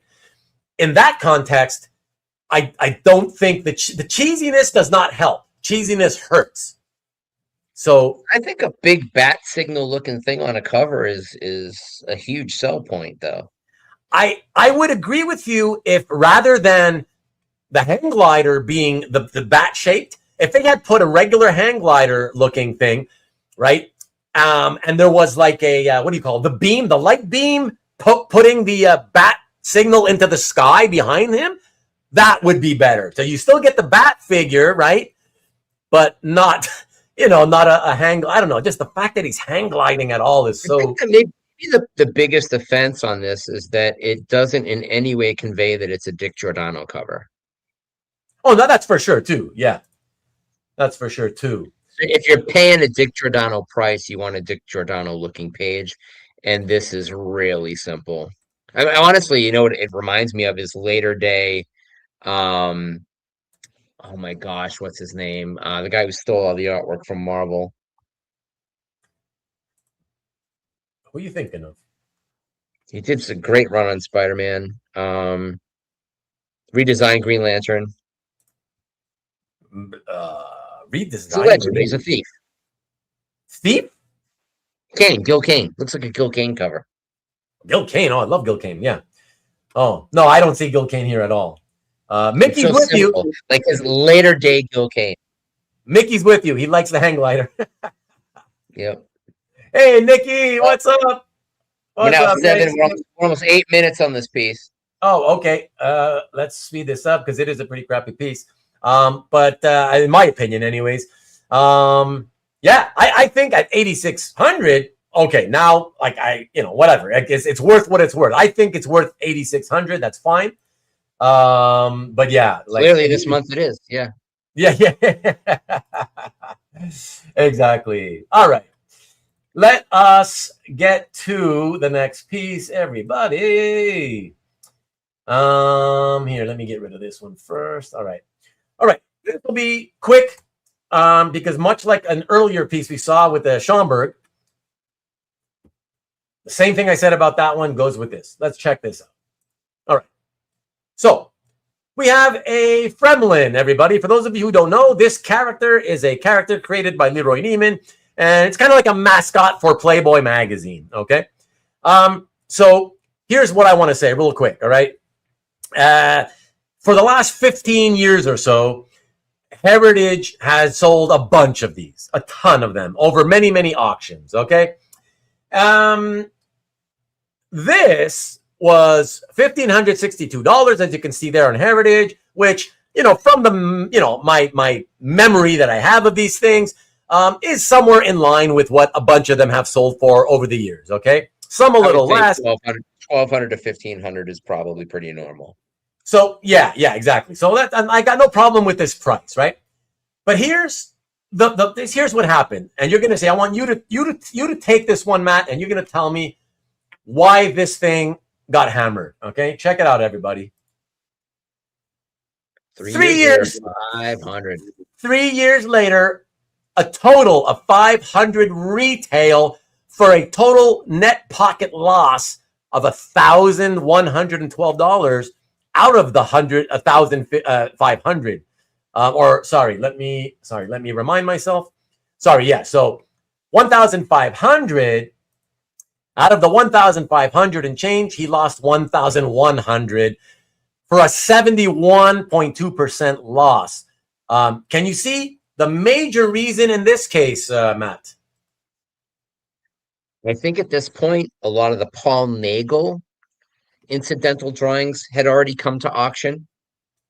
And I That's not think what I'm Paul getting at. Nagel is a much bigger name for modern buyers of even Playboy art. I think also that the Playboy name has been tarnished.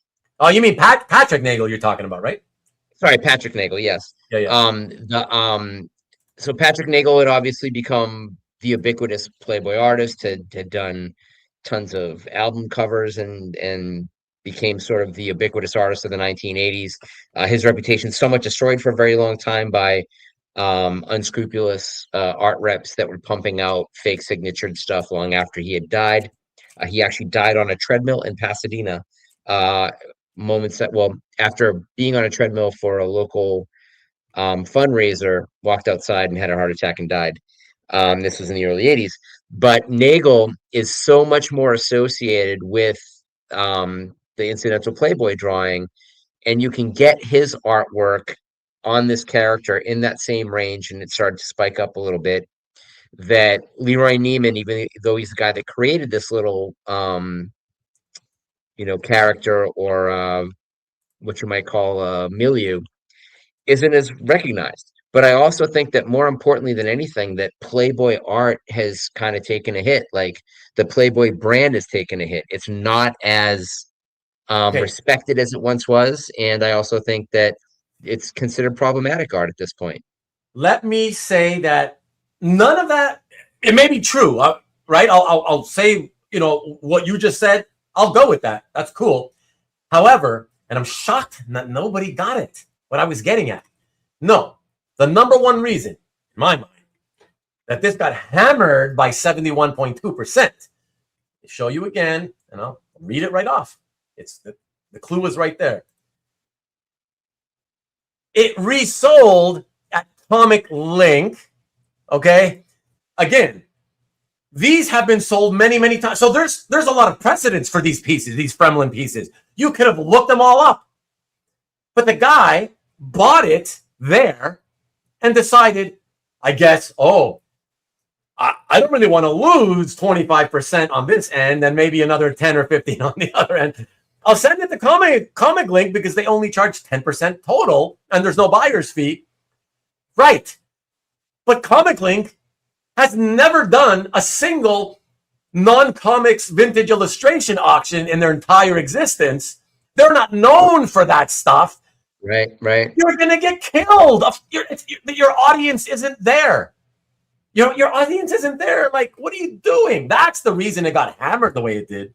Now listen, I'll say this.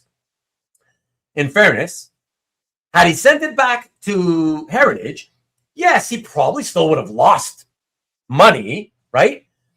But I think there was at least a pretty good, solid chance that it would have sold for anywhere from $1,200 to $1,500. Yeah, exactly. 12 to 1,700, whatever, And then he'll lose primarily because of the heavy seller fees, But sending it to an auction that has no business selling that type of art, where they don't have the clientele for that, like, you lost most of the money, not on your 10% fee, but rather on the fact that the buyers for that type of art weren't there.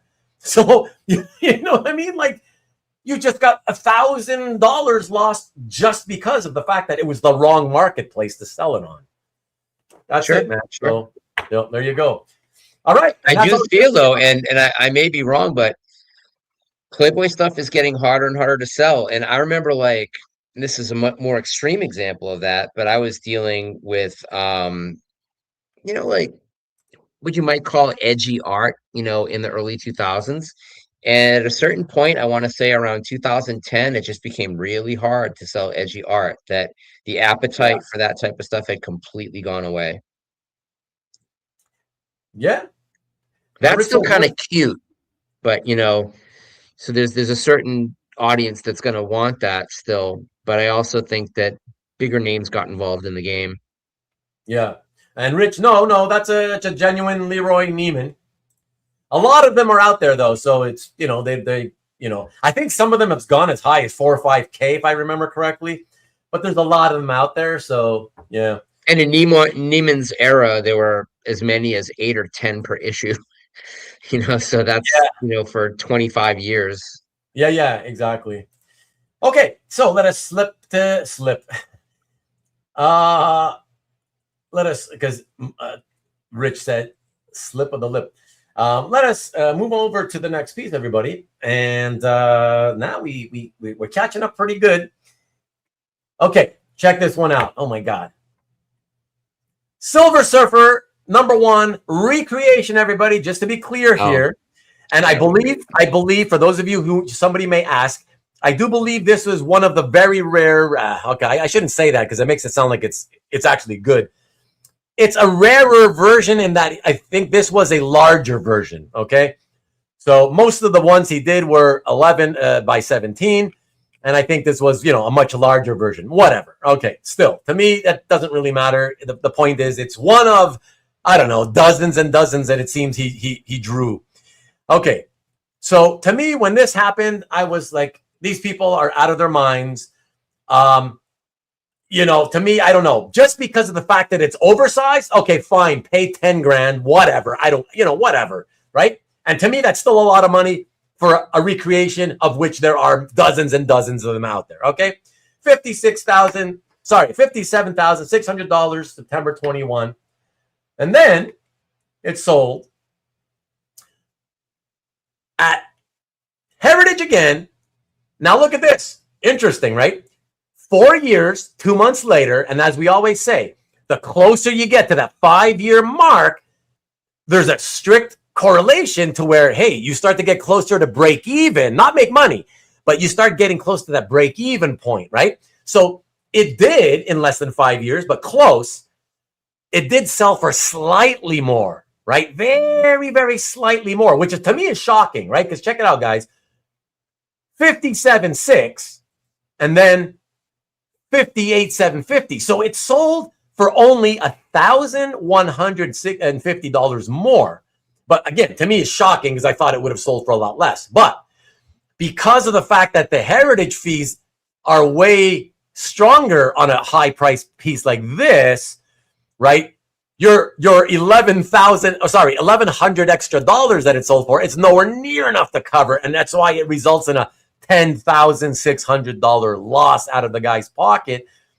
Even though it's a reasonable 18% loss, boy, that hurts in your pocket, right, Matt? Like 10, over 10, a 5-figure loss. And to be honest, I think you could argue it maybe should have lost way more than that. I don't know. What do you think?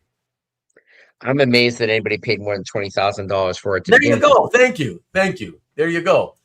I mean, yeah. Let me see what everybody else thinks, but like, I'm curious about that. Some guys love Annie Fanny. Okay, let's see. That's a lot for a redo, says Rick. Yep. That's a lot for a recreation. What for a redo? It's insane for a redo. I mean, Maki thinks he was going to sell for $6,000. Couple $100. Yeah, okay, but that's not the same thing. Getting some random Brazilian kid, that's garbage. That's not the same thing. This is at least the original artist, right? I mean, but do we know that Bob is doing Bob's Iron Man covers, or does Bob have students doing Iron Man covers? Sean, the master of the cover recreation collecting, that's the master right there. He's even telling you 50 plus K is ridiculous. But we don't need you, Sean, to say that. We know, like it's really crazy. I think that this was slightly larger. Yes, as I mentioned, indeed, way too expensive for a recreation that has been done a million times. The fact that it's one of maybe only one or two or whatever that were larger, that doesn't make it unique enough. You know what I mean? It's just, it's been done to death. Yeah. I'm always surprised by people who want the exact same thing copied. I would want it to be unique. I know, it's boring. It's not creative. Yeah. It's boring.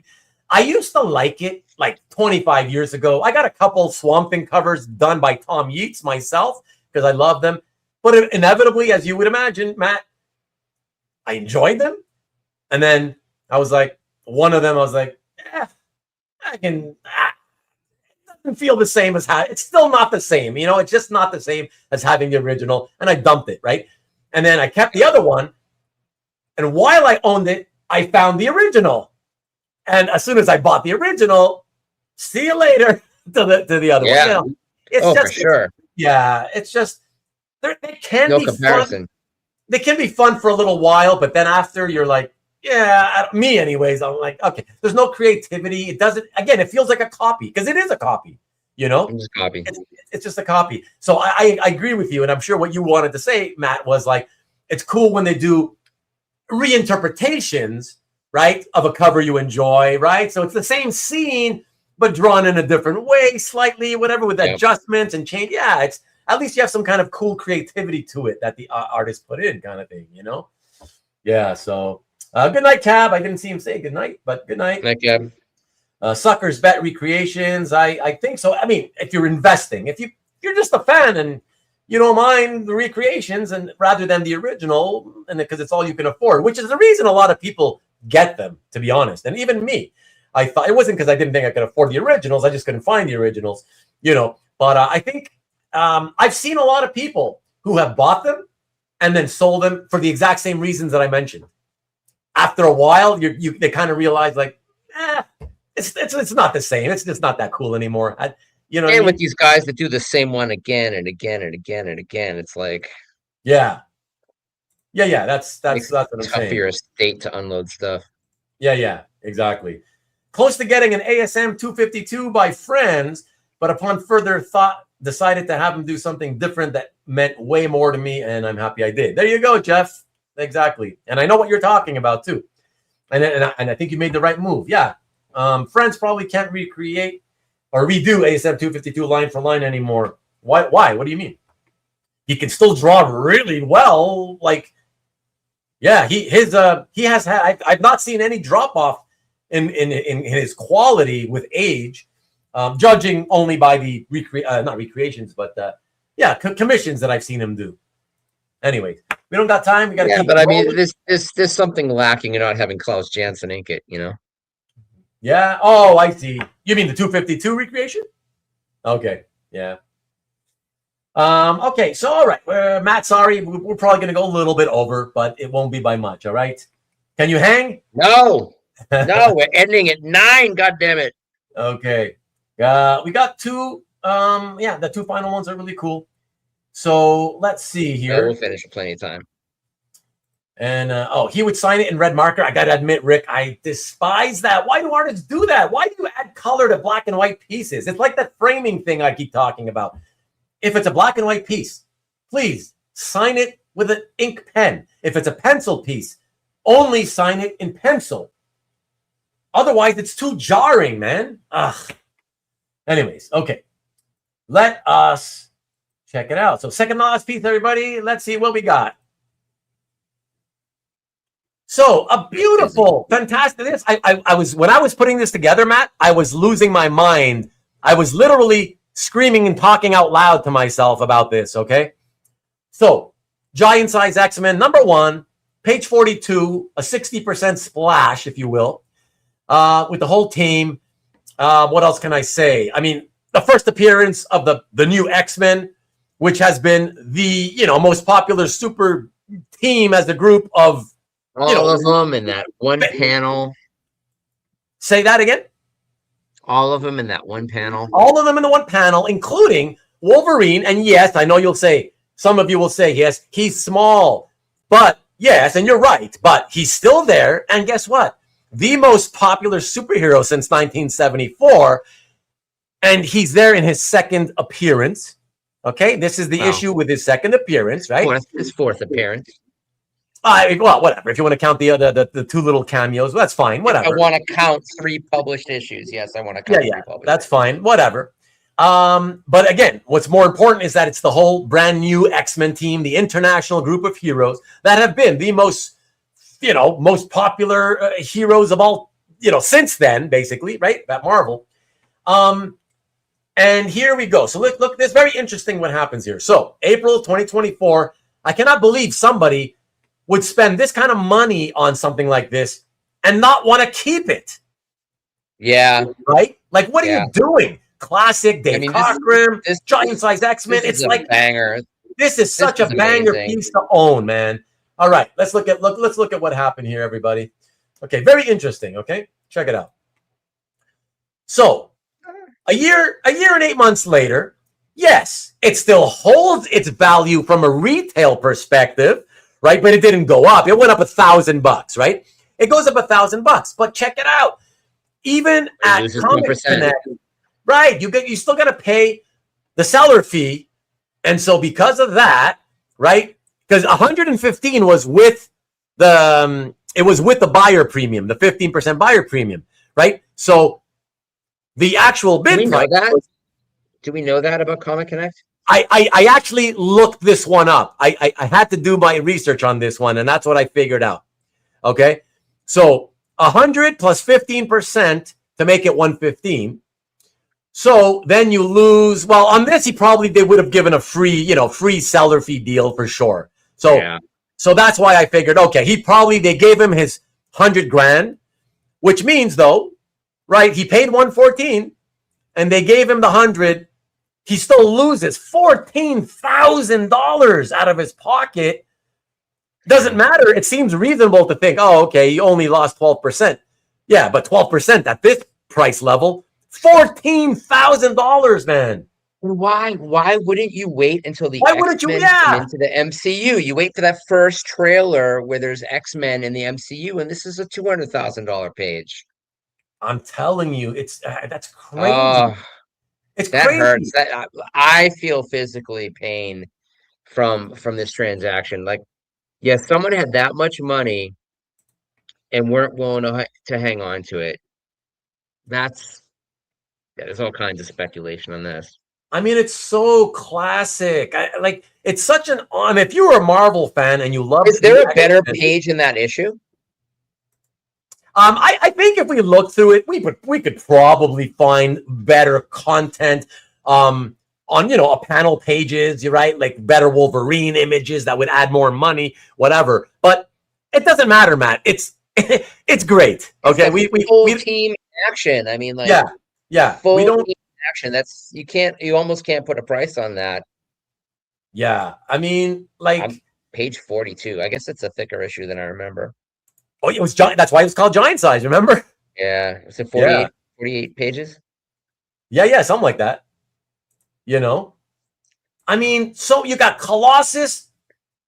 Again, yes, I know that he's tiny, but look at Storm's first appearance. Storm's first appearance. Yeah. Starfire or whatever his name is. Nightcrawler. Nightcrawler's first appearance. Yeah, it's stacked. Yeah, I mean, it's great. I'm not going to say it doesn't even matter that it's not the best page. Like, it's a great piece from a great comic book that so many of us love. It doesn't really get much more classic than this, and an honor to own something from a certain book. Like any page that you can own from this, it's got to be an honor, Yeah. I mean, yeah, I don't understand, man. I don't gosh, you can afford to spend that kind of money, and you decide, I've got to sell this, or I want to sell this a year and 8 months later. Oh man. Yeah, it kills me. It kills me to see something at $14,000 loss, man. My gosh. Well, let's not dwell. I'm getting depressed. Offset from gains I made in other areas. Okay, whatever. But we know that, Sean. But we don't know. There's no point in talking about that. You don't know that this guy sent in a bunch of other stuff where he made back his $14,000 on. So there's no point to talk like that. You're just trying to be very overly optimistic for no reason. We're just trying to point out, look what happens when you sell a page in less than 5 years at auction. And that's all that matters here, So lost his job. Yeah, whatever, Pat. He needed the money to buy SpaceX stock. Yeah, I mean, it's I don't know. It's sad, whatever it is, but it just goes to show, even no matter how classic the comic, the title, the characters, first appearances, nothing. We've said this a million times now. We'll say it bears mentioning repeatedly, especially David Bowie sang it 5 years. Yes, minimum. Because that's when we've shown it starts to break even at that. in that era, the COVID era, you gotta go 10. You gotta go 10. Yeah, man. Yeah. So there you go. Nothing will save you. The best artists we've shown everything you can think of. We've shown, man, the best artists, right? So the name quality, tons of great name quality. We've shown every artist imaginable. Nothing saves you. If you're selling at auction less than 5 years later, you're probably losing money. Nothing will save you. The content quality, nothing. Again, 85-ish% of the time. Some exceptions, but do you really want to take the chance and live by the exception to the rule, right? On a 15% chance you might make money, you know what I mean? Man, that's crazy, dude. That's crazy. But 5 years and sell with no fees. Right on, man. Right on. Insanity wins. Momoko cover art was $2,000. What? Which one? Oh, you mean a long time ago? But anyways, all right, everybody, let's look at this final piece here. And yeah, I'm going to let you take it. I'm going to shut up on this one, Matt. All right. I'll talk just to show, but once we show what it resold for, you can have it. All right. Because I don't want to rant and make it go too long. But check it out, everybody. This last one, it's cool, right? Everybody remembers who was collecting at this time, late 80s. Yeah, and Ian enters the chat. Wolverine, number 7 cover, with the Hulk. Shocked.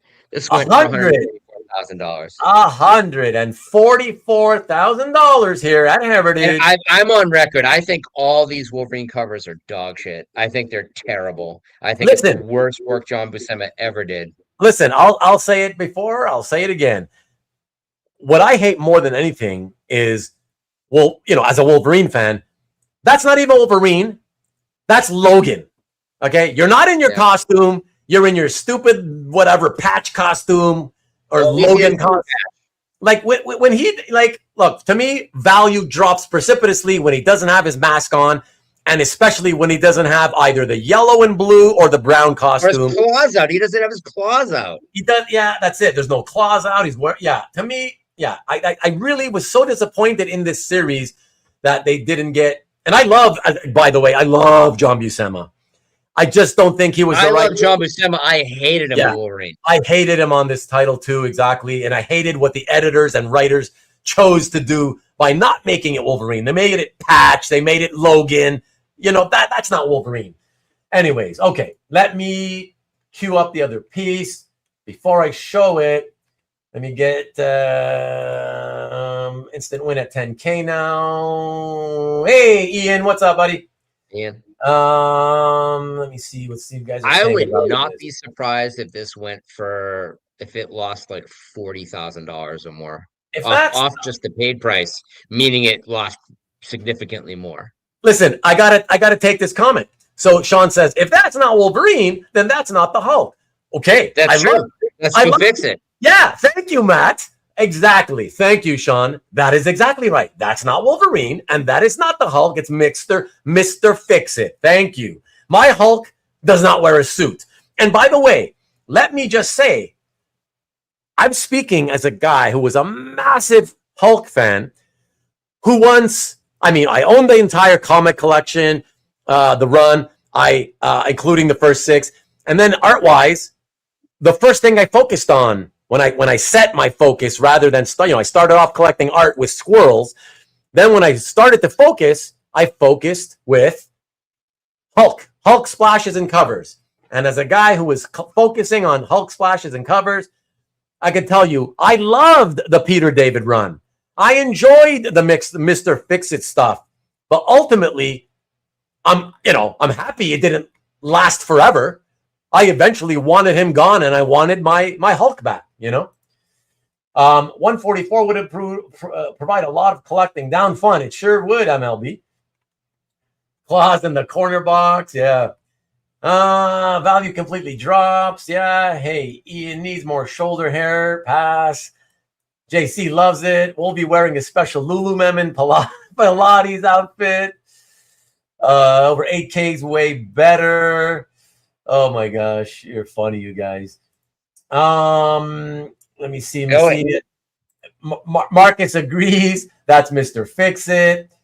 Ruben says the theme is selling too soon. It seems to me like the theme is don't overpay. Well, hey, it's always hard to tell with large, big figure pieces whether you're overpaying or not.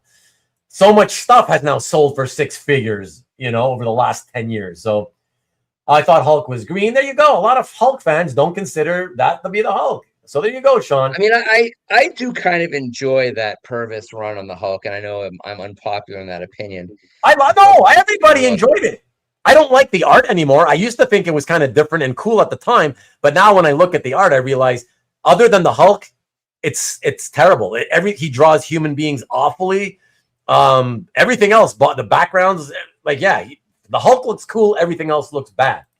But like I was telling while you were away, while you stepped away there, Matt, I told everybody I'm a massive Hulk fan, always was, and I loved the Peter David run, and I loved including the Mr. Fix-It run. Yep. But even me having loved it, it was fun. But eventually, I still wanted it to go away.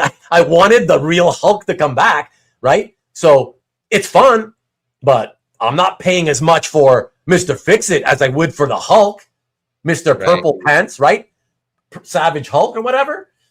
That's just how it is. It's to me, that's different, man. Okay, so let us see what happened and take it away. All right, here we go, everybody. Get ready. Take it away, Matt. Here we go. 8 months later. Under 100,000, yeah. Not a surprise. 8 months later, baby. 93,750 for a total net loss of $69,000. Almost half its money. That's too much, too. Wow. I think you may be right. Overpaid. I think you might be right, but I'm not sure. But I think, If this guy sells this in less than 5 years, he's losing money. Oh, man. Yeah. I mean, you know what? And Marcus, I want to make a point to your comment of, if Hulk was fighting Wolverine, that's the thing is that, sure, it would make a lot of difference, even being Mr. Fix-It and Patch or Logan, whatever you want to call him. Yeah. If they were in a fighting sort of scene, of course, that makes a difference. And that, the interest is stronger just because, the people who still see it as Hulk and Wolverine will be like, oh yeah, Hulk and Wolverine, right? I get that. But the fact that they are not fighting, and on top of the fact that it's no claws, it's really not. A lot of people, trust me, I've spoken to a lot of collectors who see it my way, that anything other than the 2 classic costumes, it's not Wolverine, especially without a mask. Yeah, man, it's gonna hurt. It's gonna hurt. And the more I think about it, Matt, the more I think you're right. Almost $100,000 still seems crazy. Yeah. It's like a lot of money, Yeah. But I also got to say this. I mean, to anybody who, would have take umbrage with my statement that I think that these are very poorly drawn covers. When you compare this to Buscema's Conan, which was, really just less than a decade sooner than this. Honestly, he was still doing Conan stuff for Savage Sword well into the 80s. Yeah. I mean, this is the laziest Buscema art. Like, he had already so vastly improved from his work on the Avengers, which is better than this. That when I saw Buscema's name on Wolverine, I'm like, oh man, this is great. We're gonna get like a Conan style, like vicious Wolverine, because I was working in a comic shop when this came out.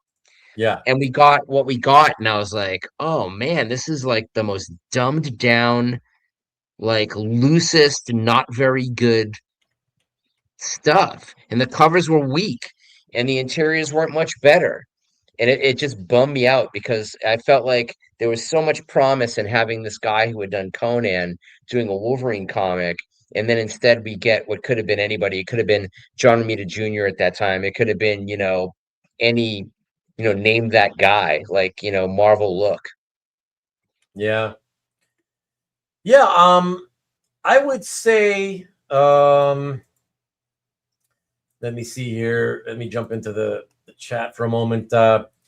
Peter, umbrage is a good word. And I take umbrage at Sean's claim or insinuation that that's still Wolverine and the Hulk I take umbrage. No, that is a great word though. But listen, I will say two, because MLB is saying he's congratulating the winner. If the winner, because I'm hoping he doesn't, whoever it is, also turn around in less than 5 years and send it to auction.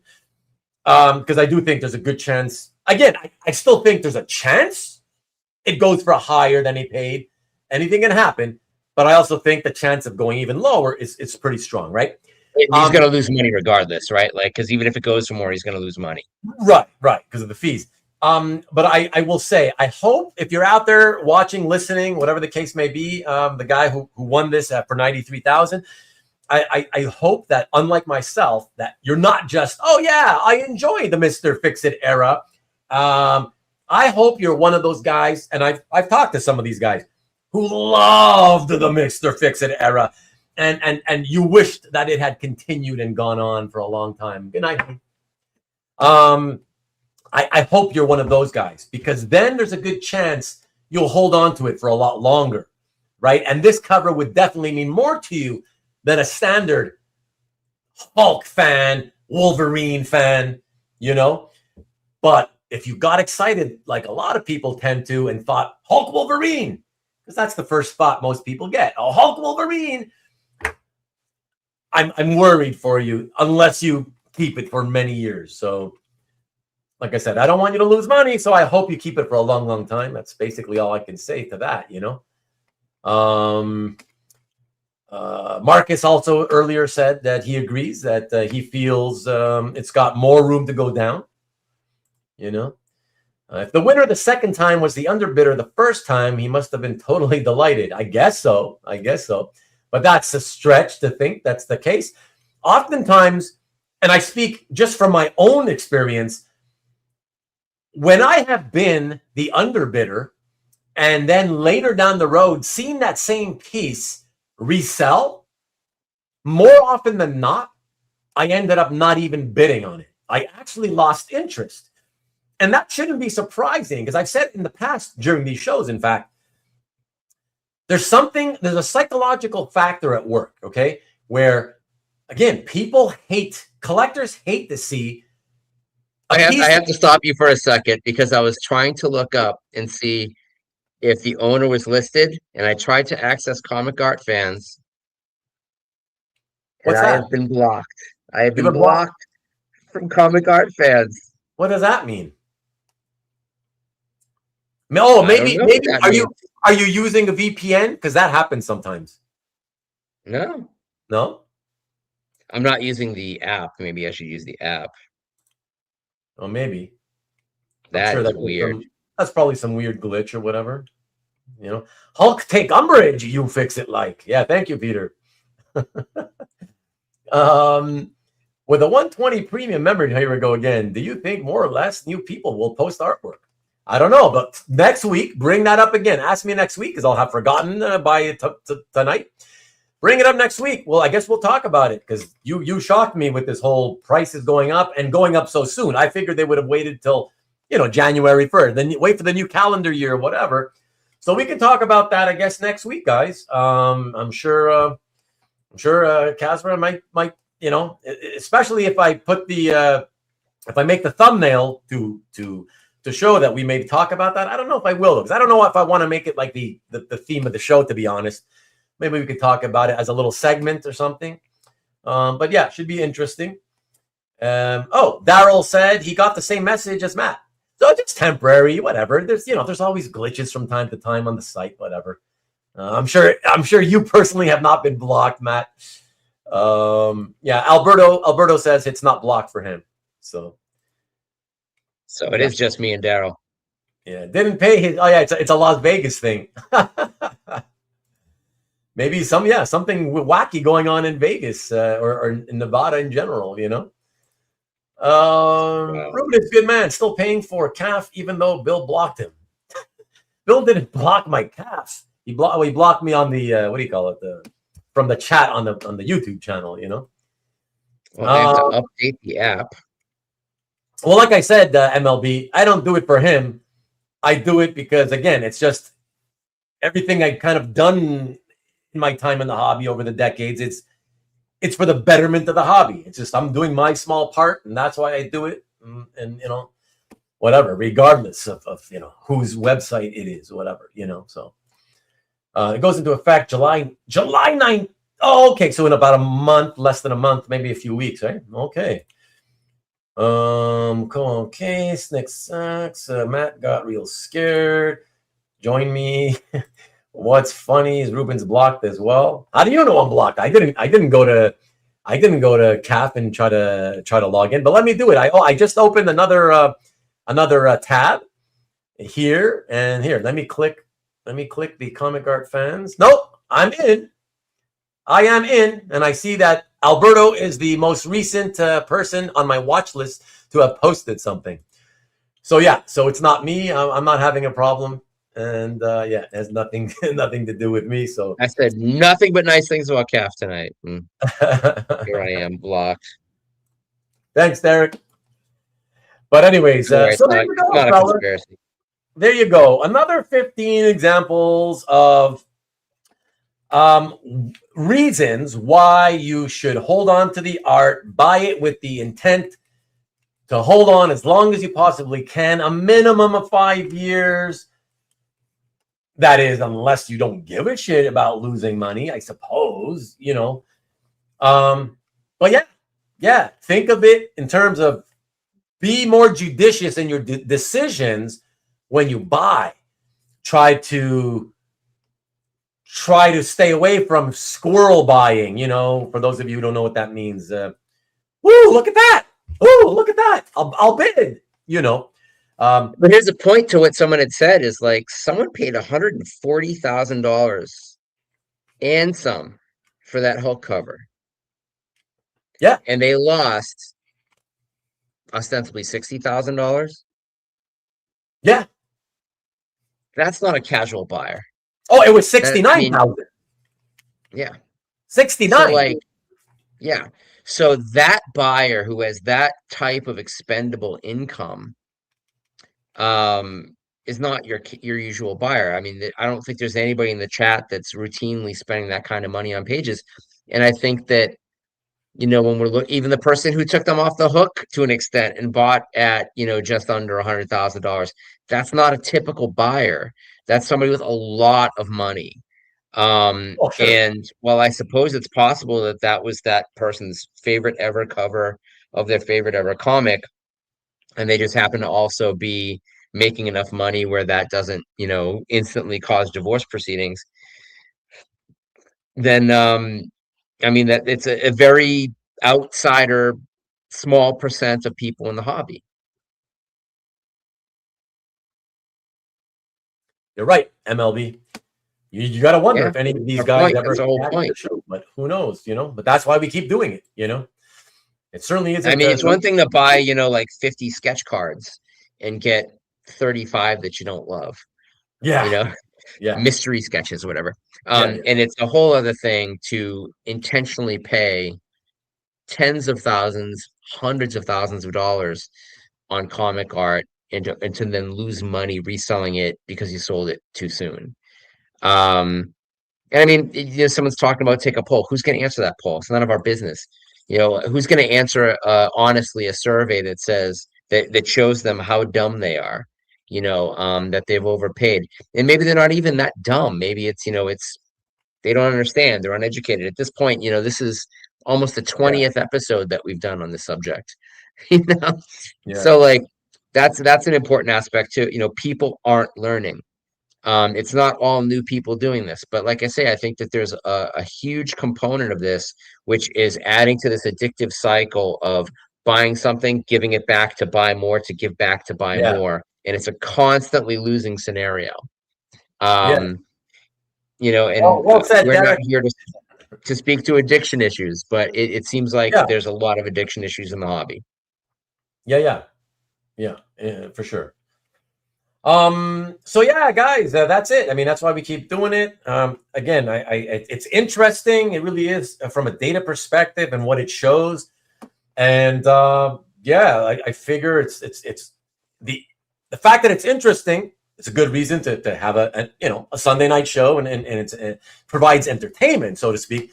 But at the same time, it really primarily for me, anyways, is because I do hope in some way that somebody out there who continues to do these things, maybe catches our shows at some point and just, it sinks in and they make the right decision. Maybe one day we'll hear them reach out to us and say, I saw one of your shows a few years ago or whatever, and after that, I used to flip a lot, and then after that, I decided, okay, I got to stop because I was taking a lot of losses or whatever. I hope so. All we can do is hope. But even if nobody does ever reach out, it's worth putting it out there because we never know if they're watching or not. Right? They may be watching, and as long as that chance is there, hey, and you guys keep showing up and want to see this, we'll keep doing it, right, man? I mean, that's what it comes down to. So that's it, everybody. I mean, we're gonna say good night now. It's 25 minutes past the maximum we wanted to do, and I got to get Maddie out of here. But thank you once again. Good night, Derek. Hey, thanks, by the way, Derek, for you hung out, I think, the entire episode, or at least I don't know if you came in late, but you hang out a long time. So that's good to see you do that. That's very cool of you. So thank you. Jeff, new guy from last week. And by the way, Jeff has agreed to do a show and tell with me. And so not sure yet when it's going to happen, but I got to let you guys know. Next week is probably for sure a hangout episode, but the week after that, it's going to be another show and tell, believe it or not with Jeff, somebody else. So you'll see when I get the thumbnail ready, but yeah, wow. That'll be so quick. It'll be what, three weeks apart after Felix's show. So that'll be nice. Keep spreading the word. Stop the insanity indeed. Thank you, Scott, for being here. Later, Tom. Always feel better about the art I buy after seeing these episodes. Good to see you, Sean. Matt turns into a pumpkin. Always a buyer's market, they say. What's that? It's always a buyer's market. Yeah. Especially at Comic Link, what people like to say. Yeah. Matt needs to make the next Supergirl showing. A fun episode. Thank you, Tom. Yes, I had a good time. I hope you had a good time too, Matt. Thank you as always, by the way. Always Absolutely. Great to have you with me, man. So thank you, Scott. Have a good one. And wow, Hart, you shocked me. So thank you for being here. I appreciate it. All episode long. That was awesome too. Loads of fun. Mm-hmm. See you all later. Solid value at auctions, Lee. Ha ha ha ha ha. And let it never be said that our minds cannot be changed by learning new information, because that's true. We will. Our minds will be changed with new information. So thank you, chat. Yes, exactly. Yeah, thanks all of you guys in the chat as well. As always, obviously, you know I don't have to say it, but I like to say it. You guys really, make the show what it is, right? Can't do these shows. These shows wouldn't be interesting if I didn't have you guys, chatting with us all the time. That's what makes it more interesting. So another great show in the books. Thank you, man. I appreciate that, Rick. Thank you so much as always. Appreciate it. And hell yeah, baby, hell yeah. Thanks to you and to me, Matt, from Ian. And thank you, Ian. Appreciate it. And what else we got? Great performance, Matt from MLB. Have a great week, Carl. You never see good deals on Clink. You must not look good. Look well or look carefully. In Peach we trust. Thank you, Greedy. Appreciate you showing up and hanging out this long. Secret sauce. What? You are the secret sauce, indeed. Watch Carl's videos for art buying ideas as well. That's why I always post his promos. Quintana news, change your opinion. You're not keeping us here. All right, guys. Thank you again so much. And have a great week. Don't forget, Nikki is off this week, I believe is what you guys said. Yeah. So I guess I'll catch you back here. Look at that. Oh, yes. That's right. So this, remind me, Mr. American sunglasses man. Saturday ends up being the 4th? Friday, yes. So Saturday's the 4th. So Friday's the 3rd, making it the observable holiday in the United States. Okay, excellent. So nice long weekend for everybody, whatever. So yeah, happy Independence Day, everyone. Have a great time, whatever you do. Obviously, as always, be safe. Don't do any stupid shit if you're dealing with fireworks or whatever. Yeah, be safe. Have a great time. And good night to all of you. There you go. I can't wait to see your fireworks in front of your house as usual. Video every year, Marcus. And thank you, Shaggy. Appreciate you as well. MLB. And of course, to quote the great Abraham Lincoln in that great historical film, Bill and Ted's Excellent Adventures, party on, dudes. Party on, dudes. Happy birthday in advance, in case I forget, Tom. In 2 days, happy birthday to Tom, everybody. There we go. And biggest thing I learned from the Insanity shows is to hold it for 5 years, says Tony. At least 5 years. Yes. At least 5 years. Yeah. There you go. At least, hey, you're learning something. That's what we want. We want you to learn something, you know. You got to get something out of it, you know. So thanks for being here, Tony. Appreciate it, dude. Party on, dudes. There we go. Thanks, Marcus. Caught up on the auction. Thanks. All right. Thanks, Tom. Thanks, everybody. And yeah, we'll catch you here next Sunday for a hangout. And yeah, we'll discuss prices of CAF memberships and who knows what else. All right, guys, have a good one. And as always, go blue.